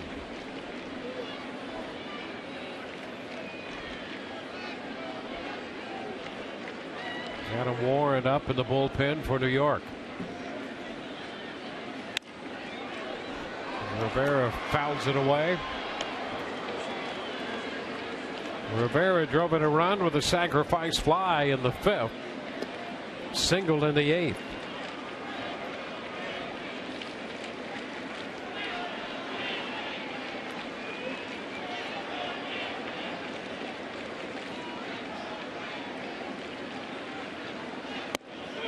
Oh, a strike call. Rene Rivera just got rung up on 2 strikes. Here we go, getting a little excited, caught up in the moment. Rene's like, yeah, that's 2. But look good. Foul back. Holds the count at 1-2. That's Sizemore waiting on deck.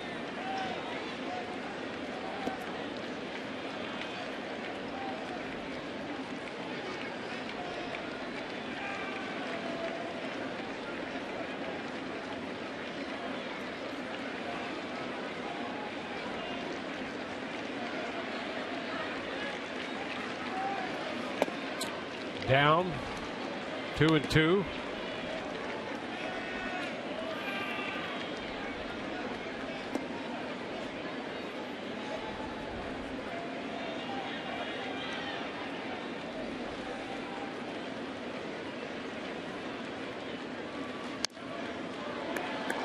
So a battle here. Rivera putting up a fight against Wilson.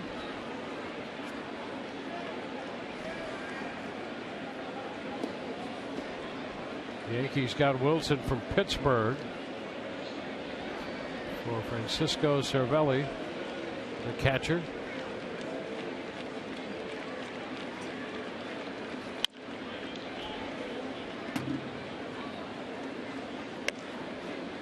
Count remains 2-2.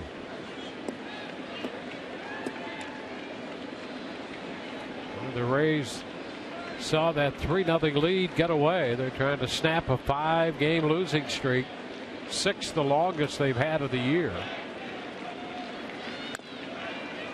And Rivera continues to hang in there. I'll tell you, he's putting a heck of a bat here on Justin Wilson, fouling off the fastball, the breaking ball, anything that he can do to try to stay alive here. And it certainly looks as if we'll see Steven Souza Jr. coming to the plate eventually. And another foul ball. So Rivera is going to turn this into a 10-pitch at bat, 9 right now. And the more times that you can see a pitcher, especially in one at-bat like this, the more times you see that delivery, the more comfortable that you get. And if he does make a mistake, you really got a chance to capitalize here.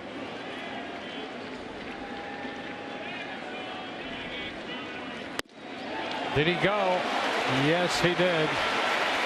Out on strikes. Sometimes the hard stuff up. And when you get a hitter into swing mode, you know, fouling off all those pitches, you tend to almost feel like you have to do it each and every time to stay alive. And by the time Rivera recognized that pitch was up, it was too late. Now Steven Souza Jr. will pinch hit for Sizemore. And we're going to get a pitching change. That's it for Justin Wilson. Back in a moment.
And the Yankees counter with Adam Warren. A couple of interesting things in play here as Warren's on for the 16th time. You see 14 starts. Souza right now hitless in his last 24 at bats. One of his home runs came against Warren. That was back on May the 13th at the Trop when Warren made a start against the Rays.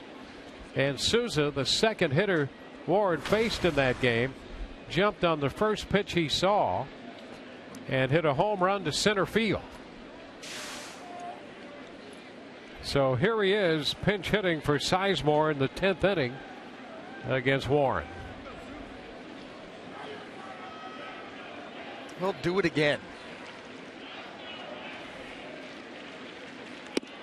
He takes a pitch outside.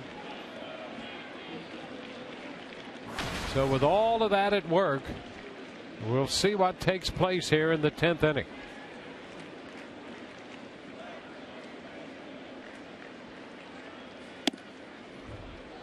Two and 0.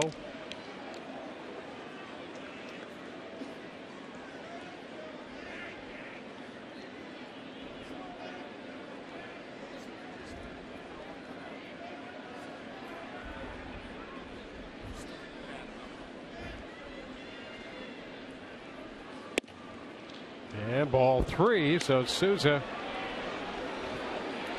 up now 3-0 on 3 pitches away from him.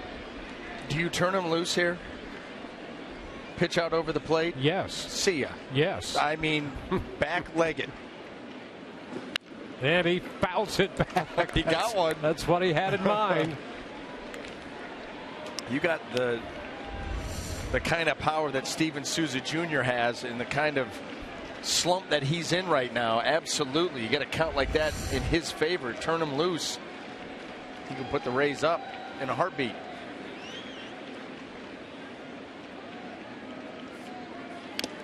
And he fouls it. So that's a full count.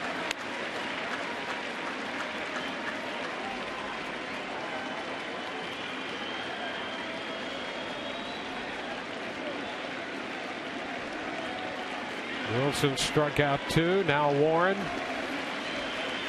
Full up with Souza Jr.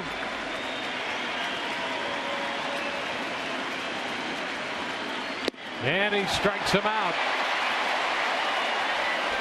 Went away. Got him to chase.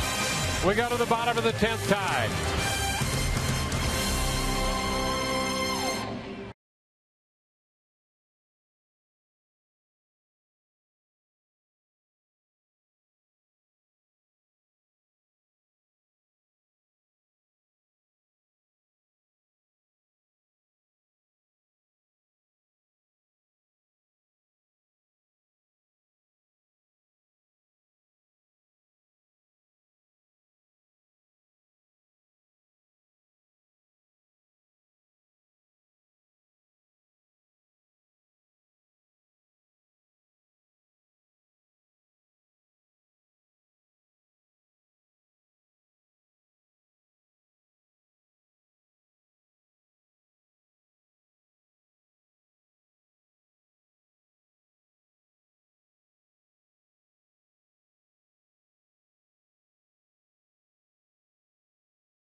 Season long, Jack Link's Beef Jerky. Feed your wild side. Braves and the Yankees now moving into the bottom of the 10th in a tie game 3-3. Brad Boxberger takes over on the mound. He becomes the 6th pitcher of the night for the Rays. He follows Cedeno, who got the double play ball out of Headley. And this move right here by Kevin Cash is all about who's coming to the plate for the New York Yankees. Going to get Rodriguez, Teixeira, and McCann, the heart of the order, a lot of power, and so he turns to Brad Boxberger.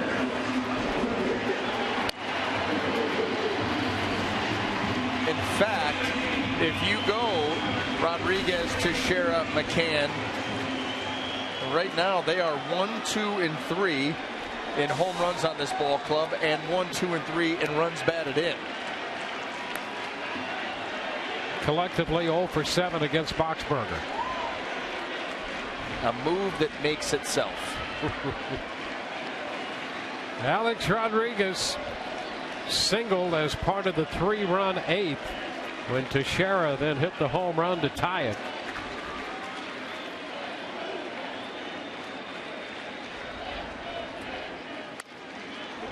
Foul back toward the New York dugout. Strike 1. Rodriguez with a couple walks and a single following the ground ball double play ball his first time up.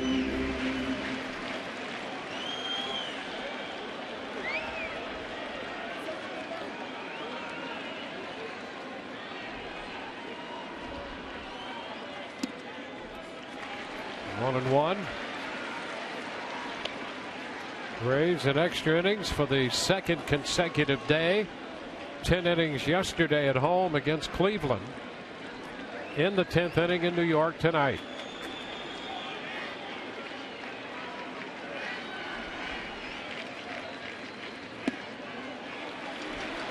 It's 2-1.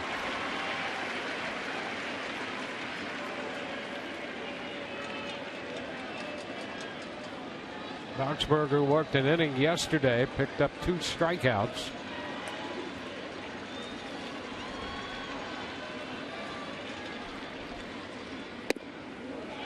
And now he's 3-1 as Rodriguez lays off. It's been all off speed. I mean, it was a first pitch curveball that he fouled off, and then the changeup, and no biting from Rodriguez.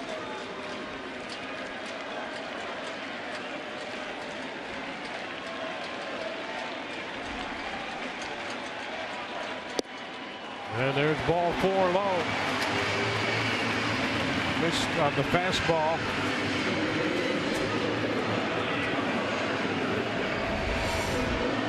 Trying to go away with the heater and shin high.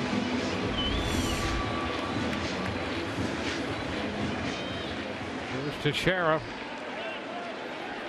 A couple of strikeouts, a walk, and a home run, and that's kind of how his season has gone.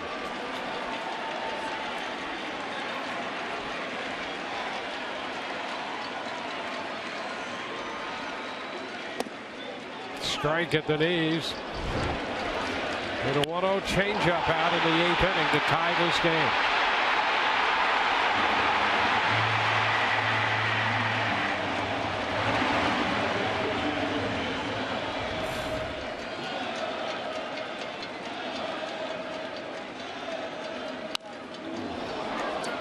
Oh, 2. You can breathe now. Boy, oh boy, that was eerily similar.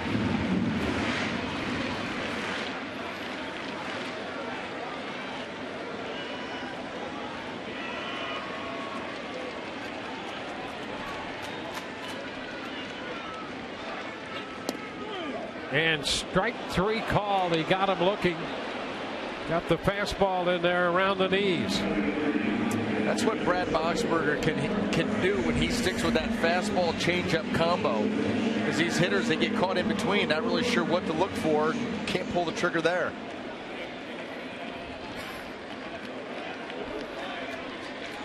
Here's Brian McCann, 0 for 3 with a walk.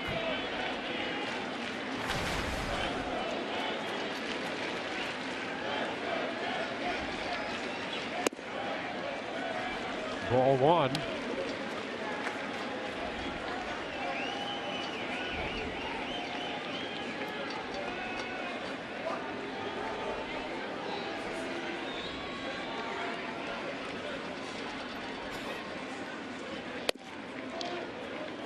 And a near miss there for ball 2.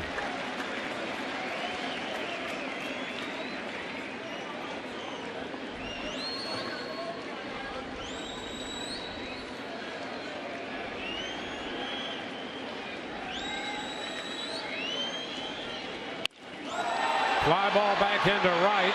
Butler's there to make the catch. That's the second out. And Ramon Flores will be the hitter. He took over in right field in the 9th, and this becomes his first plate appearance. Well, and he was launching some balls in batting practice today. I know it's BP, but boy, oh boy.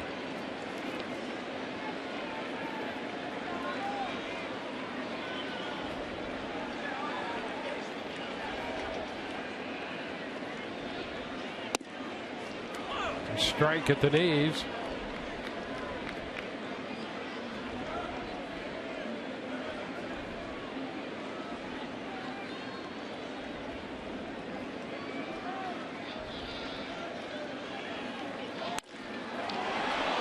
Into right. Butler there to make the catch. The Yankees are out in the 10th. On to the 11th. Tied at 3.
In a game you can only see on Fox Sports 1 beginning at 12:30 p.m. Eastern.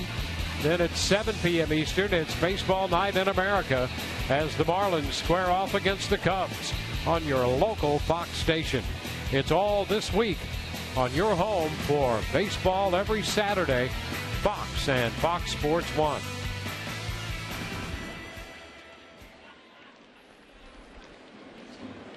Joey Butler will open the 11th inning against Adam Warren. Evan Longoria and James Loney will follow.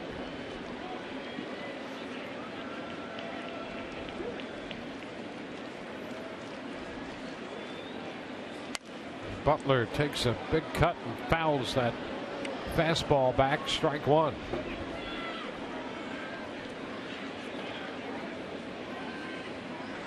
Butler with a couple hits off Warren. He's 2 for 3.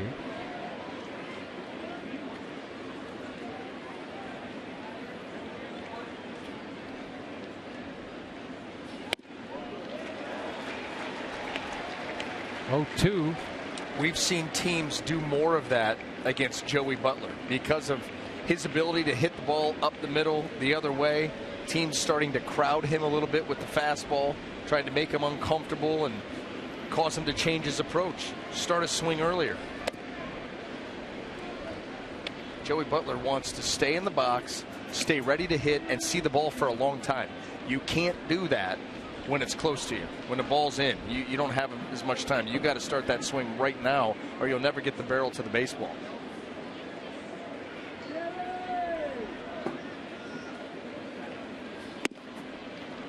Now 2-2.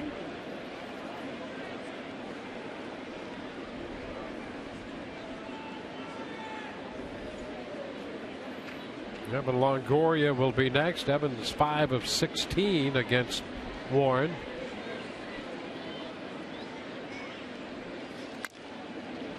And the tap foul.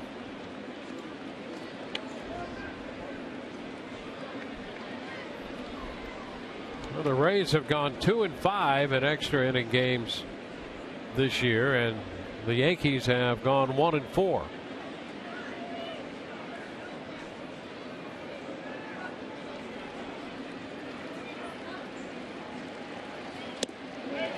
Butler is out on strikes. Could not check in time. Well, and you know, this was something that happened to the Rays in yesterday's extra inning ball game. A lot of strikeouts late, and it's now 1, 2, 3, 4, 5, 6 of the last 7 hitters have now punched out for the Rays, not even giving themselves a chance.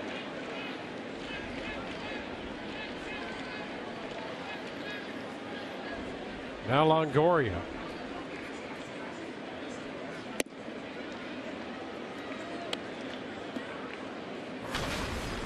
Want to know the count.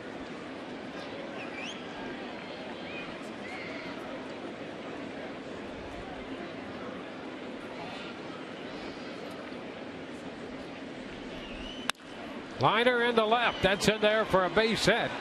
Young will go get the ball. Longoria is going to go for 2, and the throw will not be in time. 2-base hit for Evan Longoria.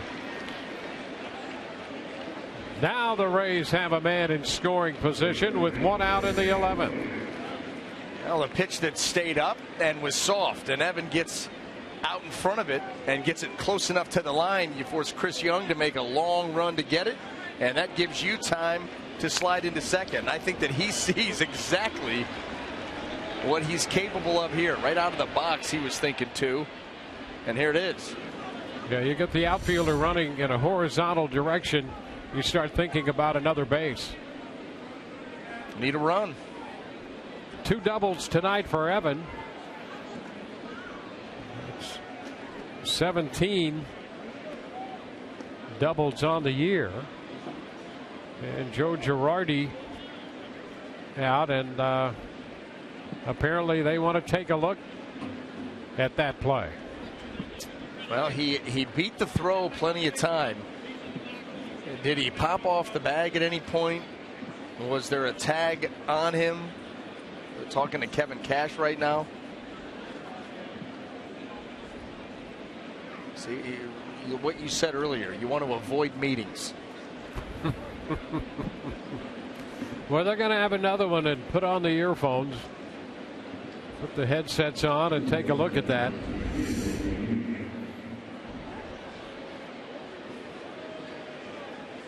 I mean, this should.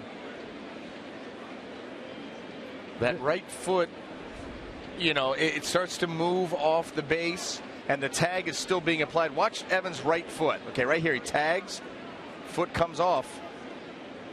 Now, oh boy, this will not go well if they.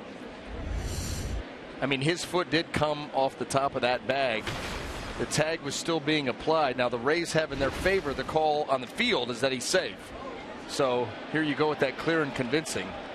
But that foot did come off that bag.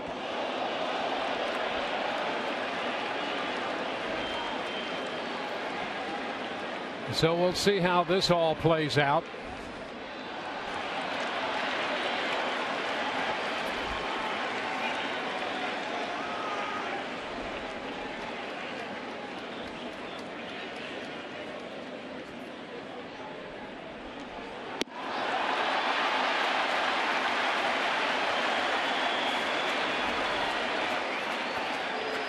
So the Yankees have challenged this call.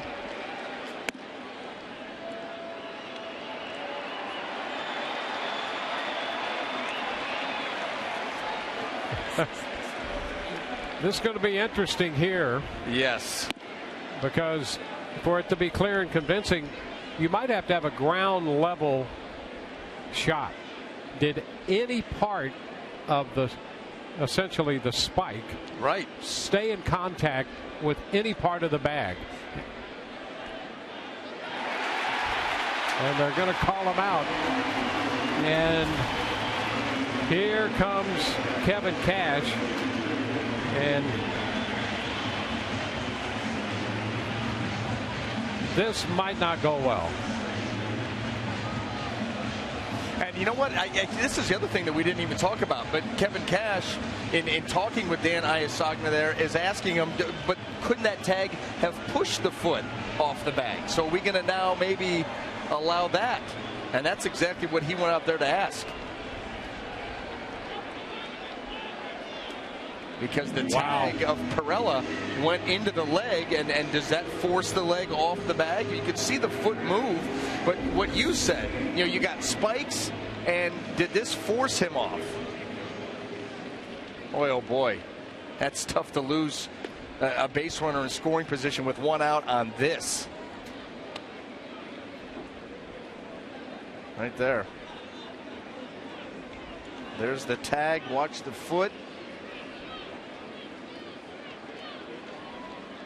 You could have made a case from that angle that one of the spikes was still on and scraping. Well, that's the point. Yeah. Unless you have a shot that's ground level, you don't have anything that's clear and convincing. Well, and guess what? That shot was as close to ground level as you're going to get, and I'm clearly convinced that there was nothing clear about that. I mean, that's a great shot. Now, watch this. I mean, the foot does come up, but is there a spike still dragging? Looks like there could be. Now Loney sends a fly ball into right. Flores makes the catch, and that retires the side. So we go to the bottom of the 11th, still tied 3-3.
Season long, Jack Link's beef jerky. Feed your wild side.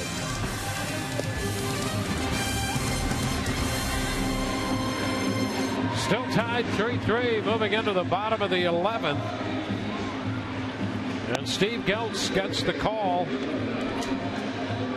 Pitcher number 7 for the Rays.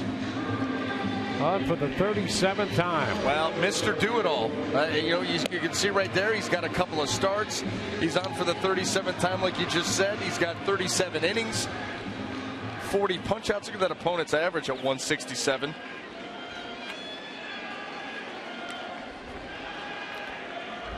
Well, this is the there are 2 looks they say that they use to change it. But can you blow that up to see if the spikes are actually, the sole is separated from the bag. The sole is separated from the bag. Are the spikes? You don't know. It's a grass field. Dirt. It's not like, playing in Tropicana Fields, the field turf. Chris Young takes a strike. Those look like long spikes. That's what I think. And by the way, where's Longshank's callus? We just saw him run by the booth. There's a strike. Young could not check. It's 0-2. So that was one of the clear and convincing shots. Really? That's clear and convincing?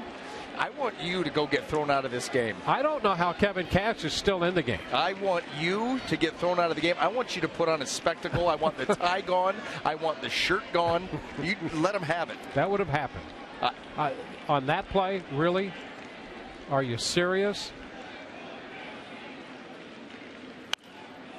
Pop foul back and out of play. You go down and you pull that stunt, and then we all get to see your mugshot. We're back to that. So there's another shot apparently that's supposed to be clear and convincing. Maybe we'll see that. Yeah, that's a tough one there. That is a tough one. 1 ball, 2 strikes. Okay, let's blow it up. And I don't know if they did this downtown or not, but now it gets fuzzy. It gets fuzzy there. You're blowing it up. Okay, There's nothing clear and convincing. I'm done. I'm done with you. Now it gets fuzzy. It does. It's out of focus. It's not clear. Number one, you blow it up, the shot's not clear. That's part of clear and convincing. It just is. I love it. I love the passion. Actually, it's actually come to this. Right? Yeah, this is ridiculous. I mean, I love the idea of trying to get every call right. That was ridiculous. You've got a blown up shot at second base that's fuzzy, and fuzzy's supposed to be clear.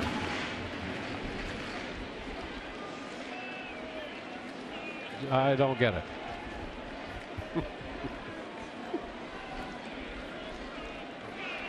2-2 the count to Young.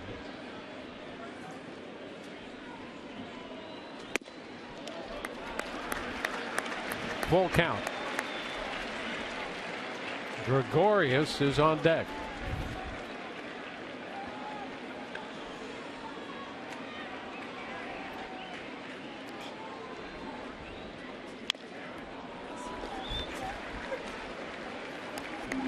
We'll see another 3-2 pitch.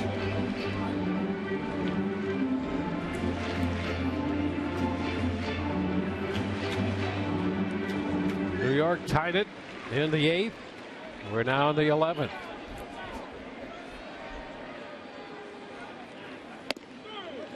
And strike 3 call on Chris Young. I think Chris Young trying to get away with one right there. That's a fastball. You know, want that pitch away. It comes back middle in, but it's right there on the edge. Right call was made.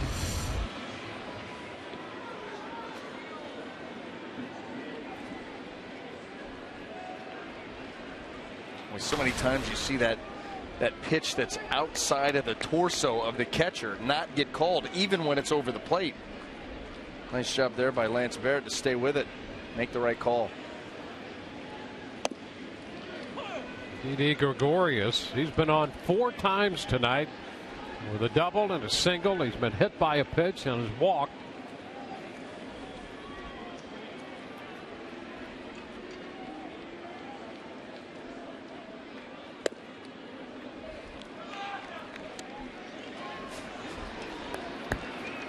One ball, one strike.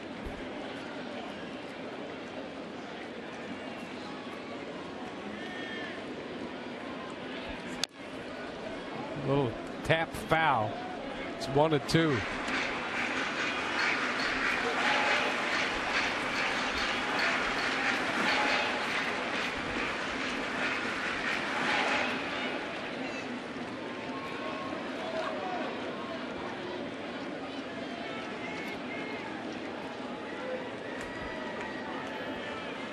Swing and a miss. Geltz powers that one by him. Fastball up, and Gregorius out for the first time tonight. Get him looking down, trying to protect down, and then shoot him up. Way up.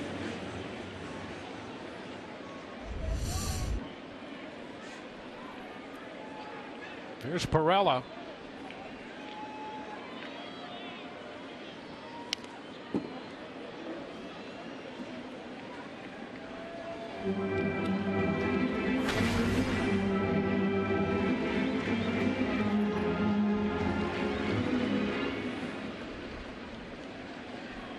Perella entered the game in the 7th inning as a pinch hitter.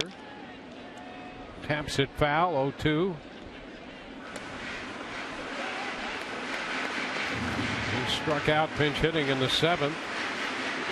Sacrificed his last time up.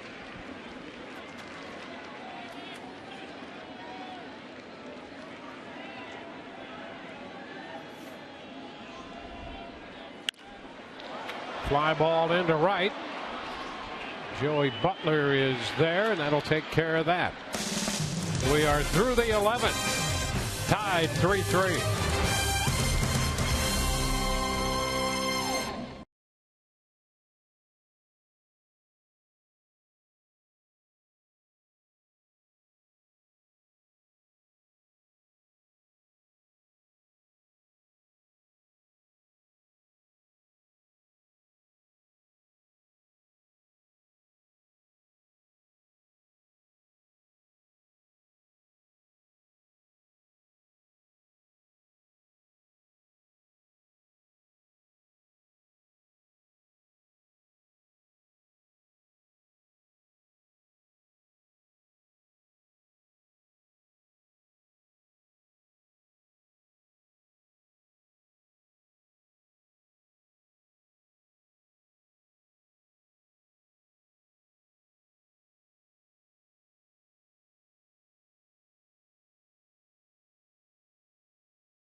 In Cincinnati for the Midsummer Classic with home field advantage for the World Series on the line. Our coverage of the 2015 MLB All-Star Game begins July 14th at 7 p.m. Eastern on Fox and streaming live on Fox Sports Go.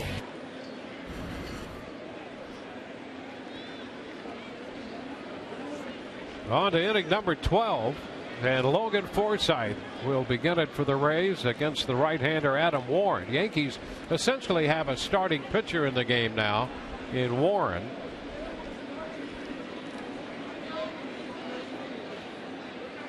And Forsythe takes the pitch wide. Brandon Guyer will be next, followed by Asdrubal Cabrera.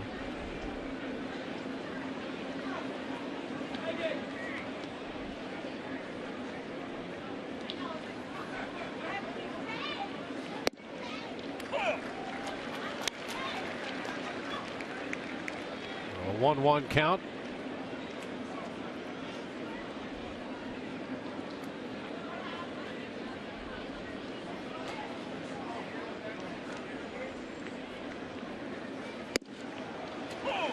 A ball, 2 strikes.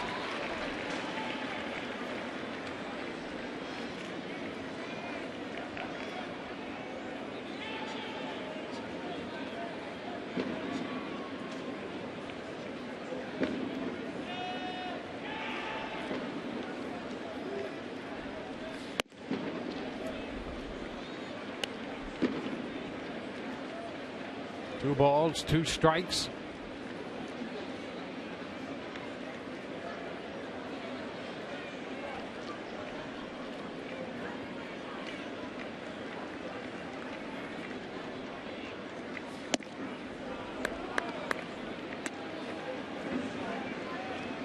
Well, working that bat, get a base runner here. There's Geyer on deck, full count. Worked by Logan Forsythe.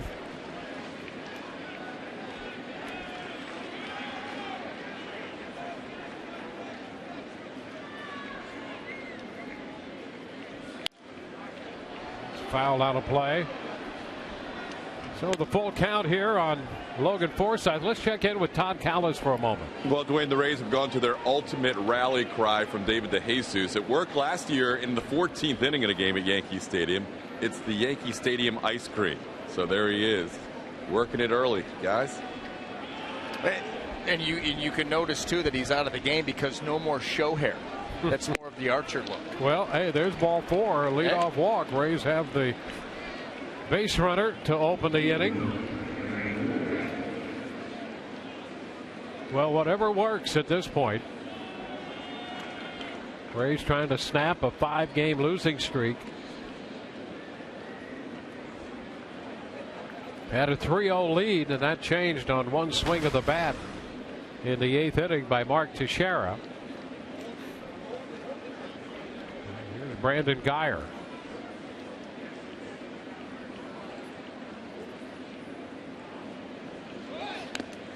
Geyer bunts foul.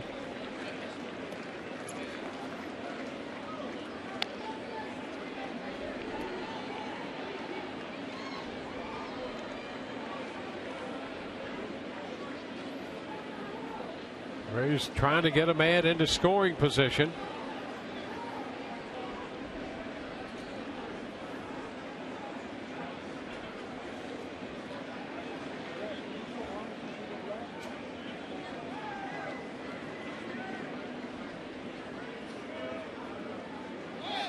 And there's a bunt, a good one. Warren's throw to first in time. Forsythe now in scoring position. Well, that's small ball, and that was well done by Brandon Geyer, executing, getting a tough pitch down. You see this ball's up in the zone, and he's able to get that bat up on top of that pitch. Not easy to do. So those are a lot of times you pop them up, but he gets it down, gets the job done. Well, Cabrera's due up, and Joe Girardi's going to make a pitching change.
Forsythe at second base with one out, and Jason Shreve, the lefty, brought on to turn Asdrubal Cabrera around. Shreve hasn't given up a run over his last 15 appearances, covering a little better than 16 innings. Look at those numbers. That opponent's average 153, a 1.64 earned run average. But listen, the Rays can score a run here, and it doesn't have to be off a Shreve. He inherits a man at second.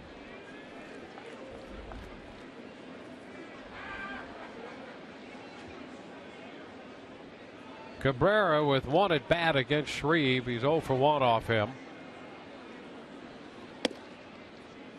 And the first pitch is away. Fastball.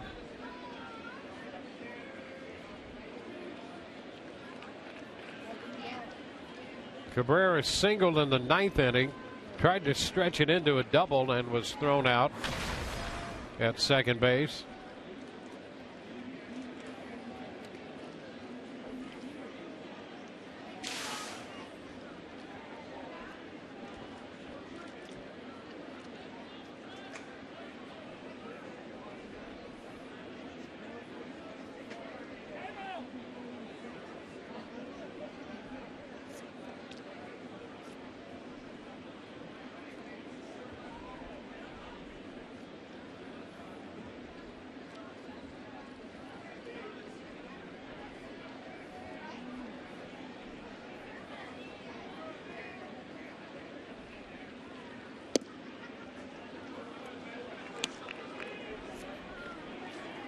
Two and 0.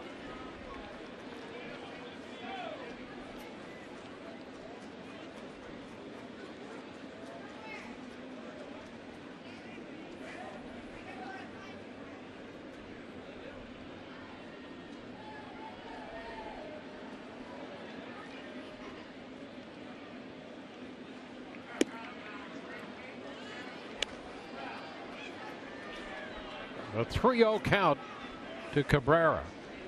And Cabrera content to watch these pitches just slide off the plate away. Not going to go out of his zone. You come in there, he's going to try to give the Rays a lead, but being smart, not over aggressive.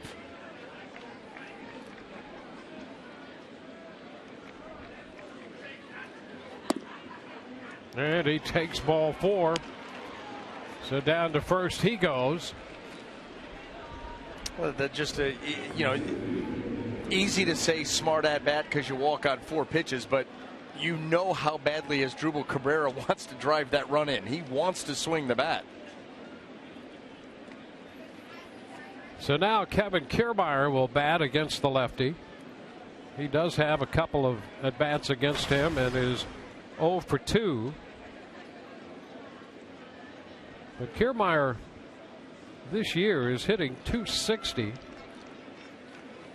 against left-handed pitching. And he takes a pitch down.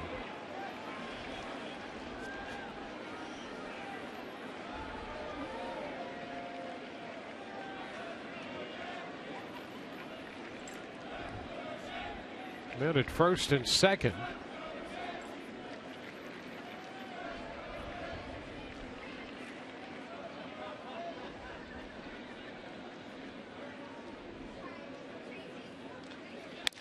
And a line drive base hit into center.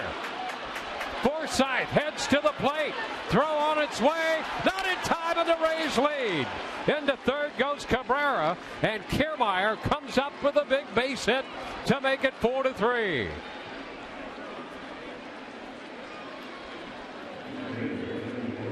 So the Rays reclaim the lead.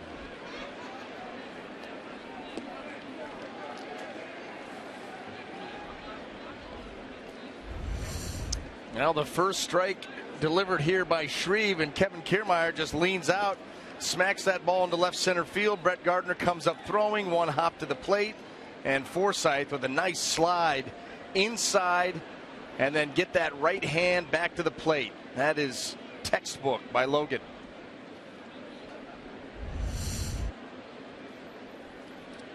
First and third now in a 4-3 game.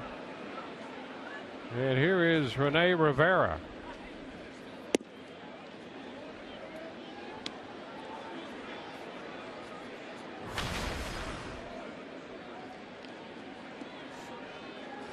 Want to know the count to Rivera.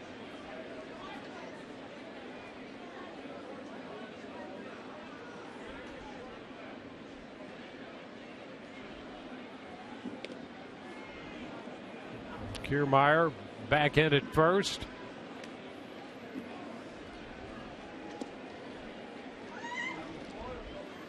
Well, there's something about that ice cream that might be working. Can't argue against it. Not at this point. It's got a track record. 1-1 to count to Rivera. Well, the run charged to Adam Warren.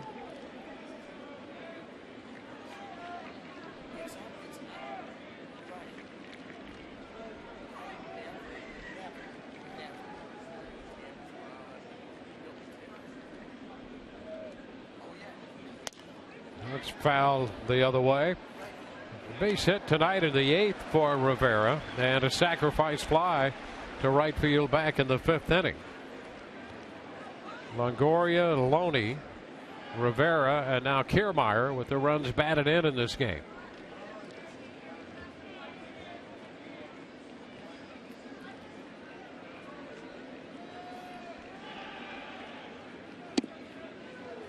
That's wide, 2-2. Well, Houston and Boston had gone into extra innings, but Houston has put up 3 runs in the 10th and continue to bat to rebuild an 11-8 lead at Fenway.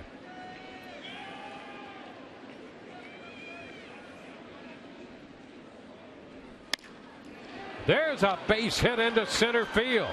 That's going to score Cabrera, and the Rays take a 5-3 lead. Rene Rivera comes through and strokes a single into center. Moving up to second, Kiermaier, and the Rays now with a 2-run edge. Well, that pitch down and away. Rene Rivera's had a couple of nice at-bats in this ball game. Not a ton to show for it. Now that feels good. Get that insurance run, maybe add a couple more. Larry Rothschild on the mound, talking with his left-hander Shreve. Steven Souza Jr. will be the hitter. He came on to hit in the 10th for Grady Sizemore, who opened as the DH.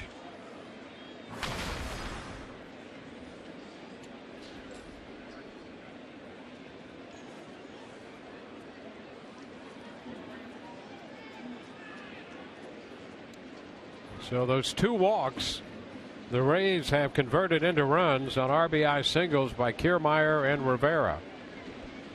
Here's Souza Jr. That's low and blocked by McCann.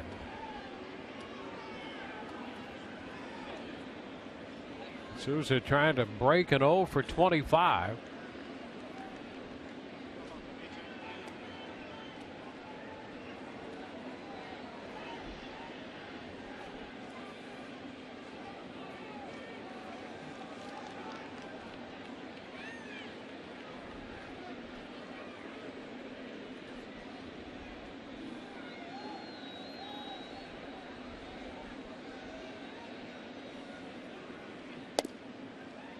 And a take on a pitch down.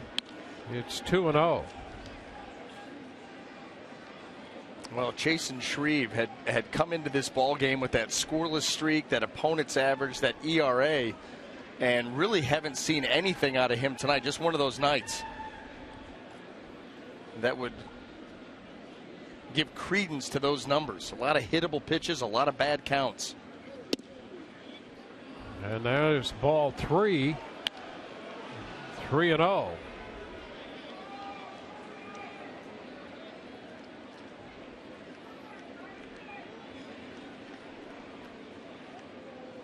That's Brian Mitchell.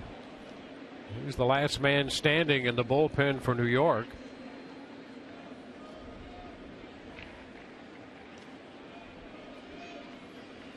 And there goes a break to third, a pitch, a strike, and into third goes Kiermaier. So with one out, if Souza can make some contact, that might give the Rays another run. How about the jump? How about the jump? Shreve paying him no mind, and Kiermaier, again, probably didn't have to slide. It was that easily stolen. And that is ball 4. So he walks Souza Jr. That pushes Rivera up to second, and the Rays have the bases loaded. 2 walks and 2 hits given up by Shreve.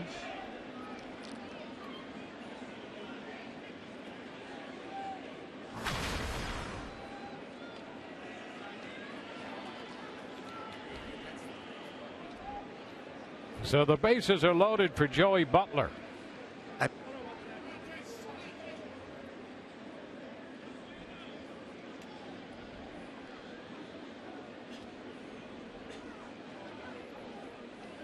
Butler walked and scored a run back in the first. Now up here against the left-hander. Ground ball down to third, out at second, and out at first. It goes 5-4-3. The double play ends the top half of the 12th, but the Rays get 2 runs. It started on the ice cream bar by DeJesus. Kiermaier's single got the go-ahead run home. Rivera's base hit scored another one, and the Rays lead 5-3.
End of the bottom of the 12th inning. Steve Geltz, who had a 1-2-3 11th, goes out to face the top of the New York order. Brett Gardner leads off, then Chase Headley, followed by Alex Rodriguez.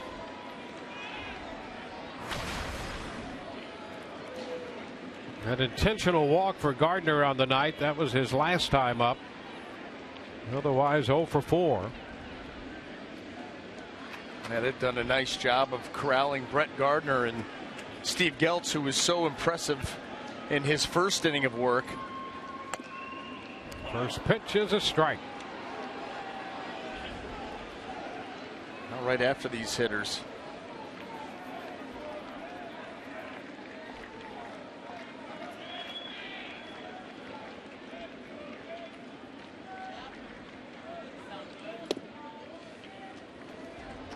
Close, but a ball, and it's 1-1.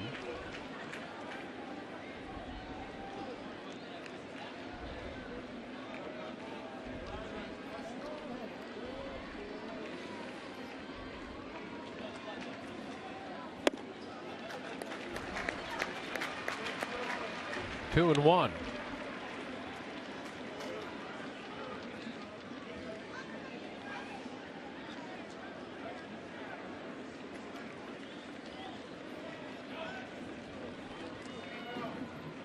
Boy, big hitter here leading off the bottom of the 12th.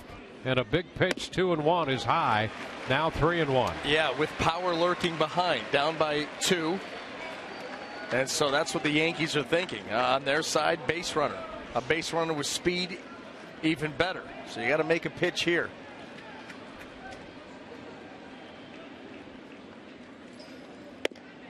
And ball 4, he lost him.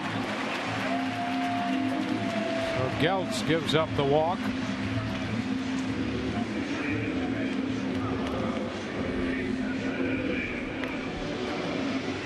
Well, in 3 of the last 4 innings, the Rays pitching has walked the leadoff hitter. Here's Chase Headley. Rays overload the right side for him.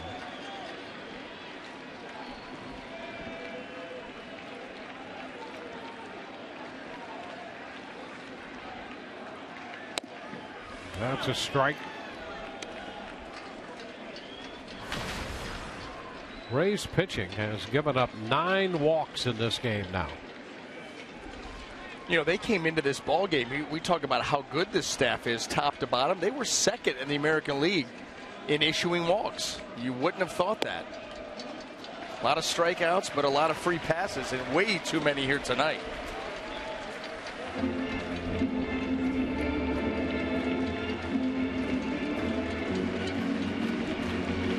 To this point, they've struck out 13 and walked 9. Riefenhauser is up in the bullpen.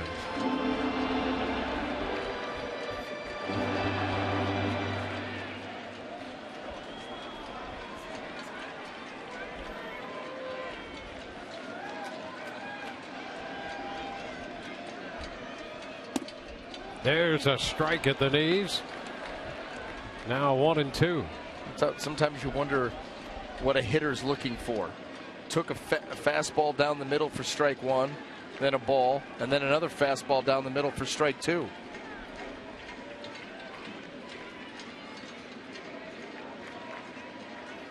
And a cut and a miss. Fastball got him. Maybe that's why he didn't swing. He knew he wasn't going to hit it. 3rd strikeout for Geltz.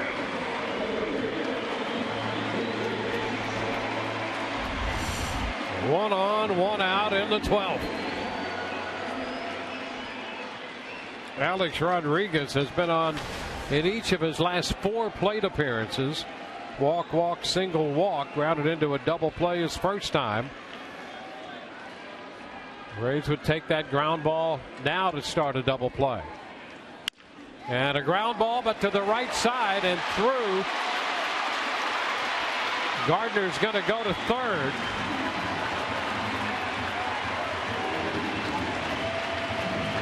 So a base hit through the open right side, and that gets Teixeira to the plate. And I'm sure that Alex Rodriguez is not doing this on purpose. Loney moving off the bag here, but look at this room for Alex Rodriguez right there. Right side wide open. Logan Forsythe actually on the other side of second base. And right off the end of the bat, he dribbles it through. And he's like, just like I drew it up. Now the Rays have the conference on the mound. Gregorio Petit's going to run at first for Rodriguez.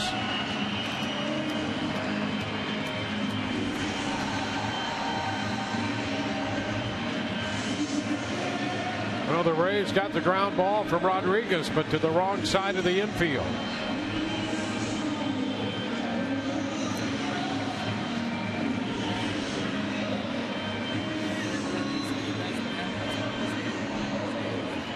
First and 3rd with 1 out.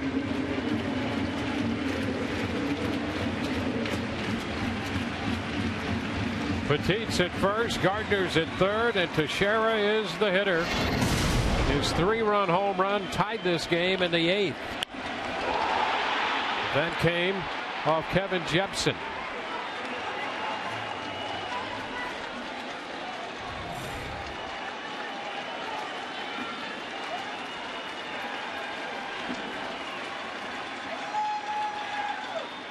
And the first pitch is a strike.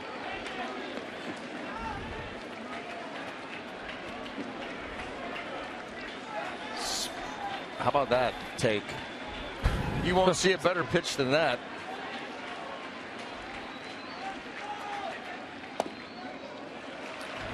It's down 1-1. Teixeira fell behind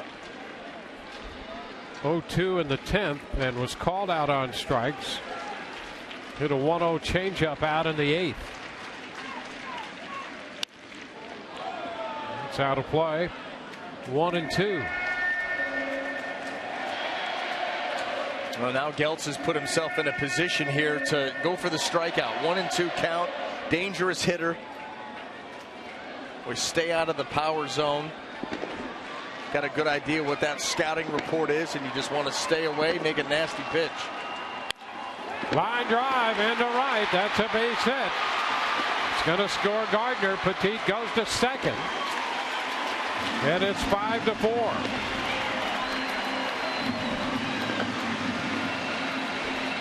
So it's a one-run ball game now. Well, and he waits again. 2 strikes, a 1-2 pitch. That's belt middle. And he lines this, able to beat the ship with the line drive. Get it out there to Joey Butler.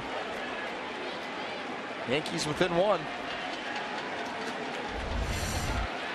Brian McCann. McCann 0 for 4. He walked in the 8th.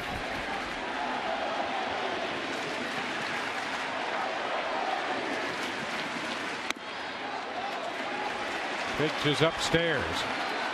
1 ball, no strikes.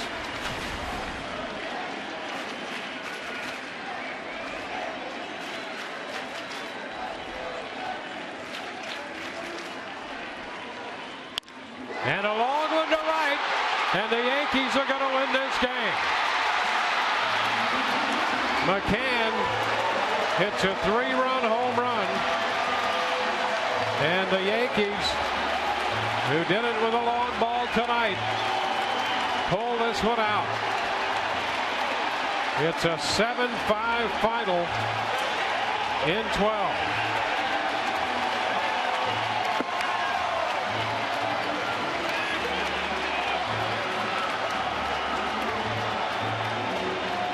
McCann's 13th home run of the year. And the Yankees come away with a victory. And the Rays drop their 6th in a row. I think with Brian McCann and that at bat, after the first pitch off speed by Geltz, he knew he was going to get a fastball. And he did not miss it. Shreve, for all the problems he had in the top of the 12th, will get the win, and Geltz suffers the loss. Here's that 1-0 home run pitch.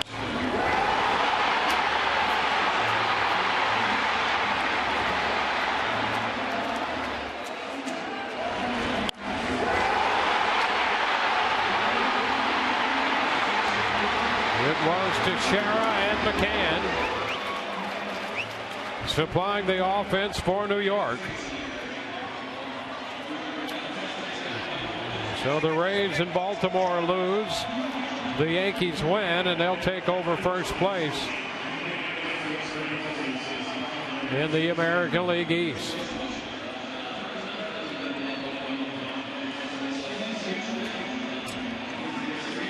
The Yankees celebrate. The Rays drop their 6th in a row, which equals their season's high this year. 7-5 the final. New York takes the first game of this series.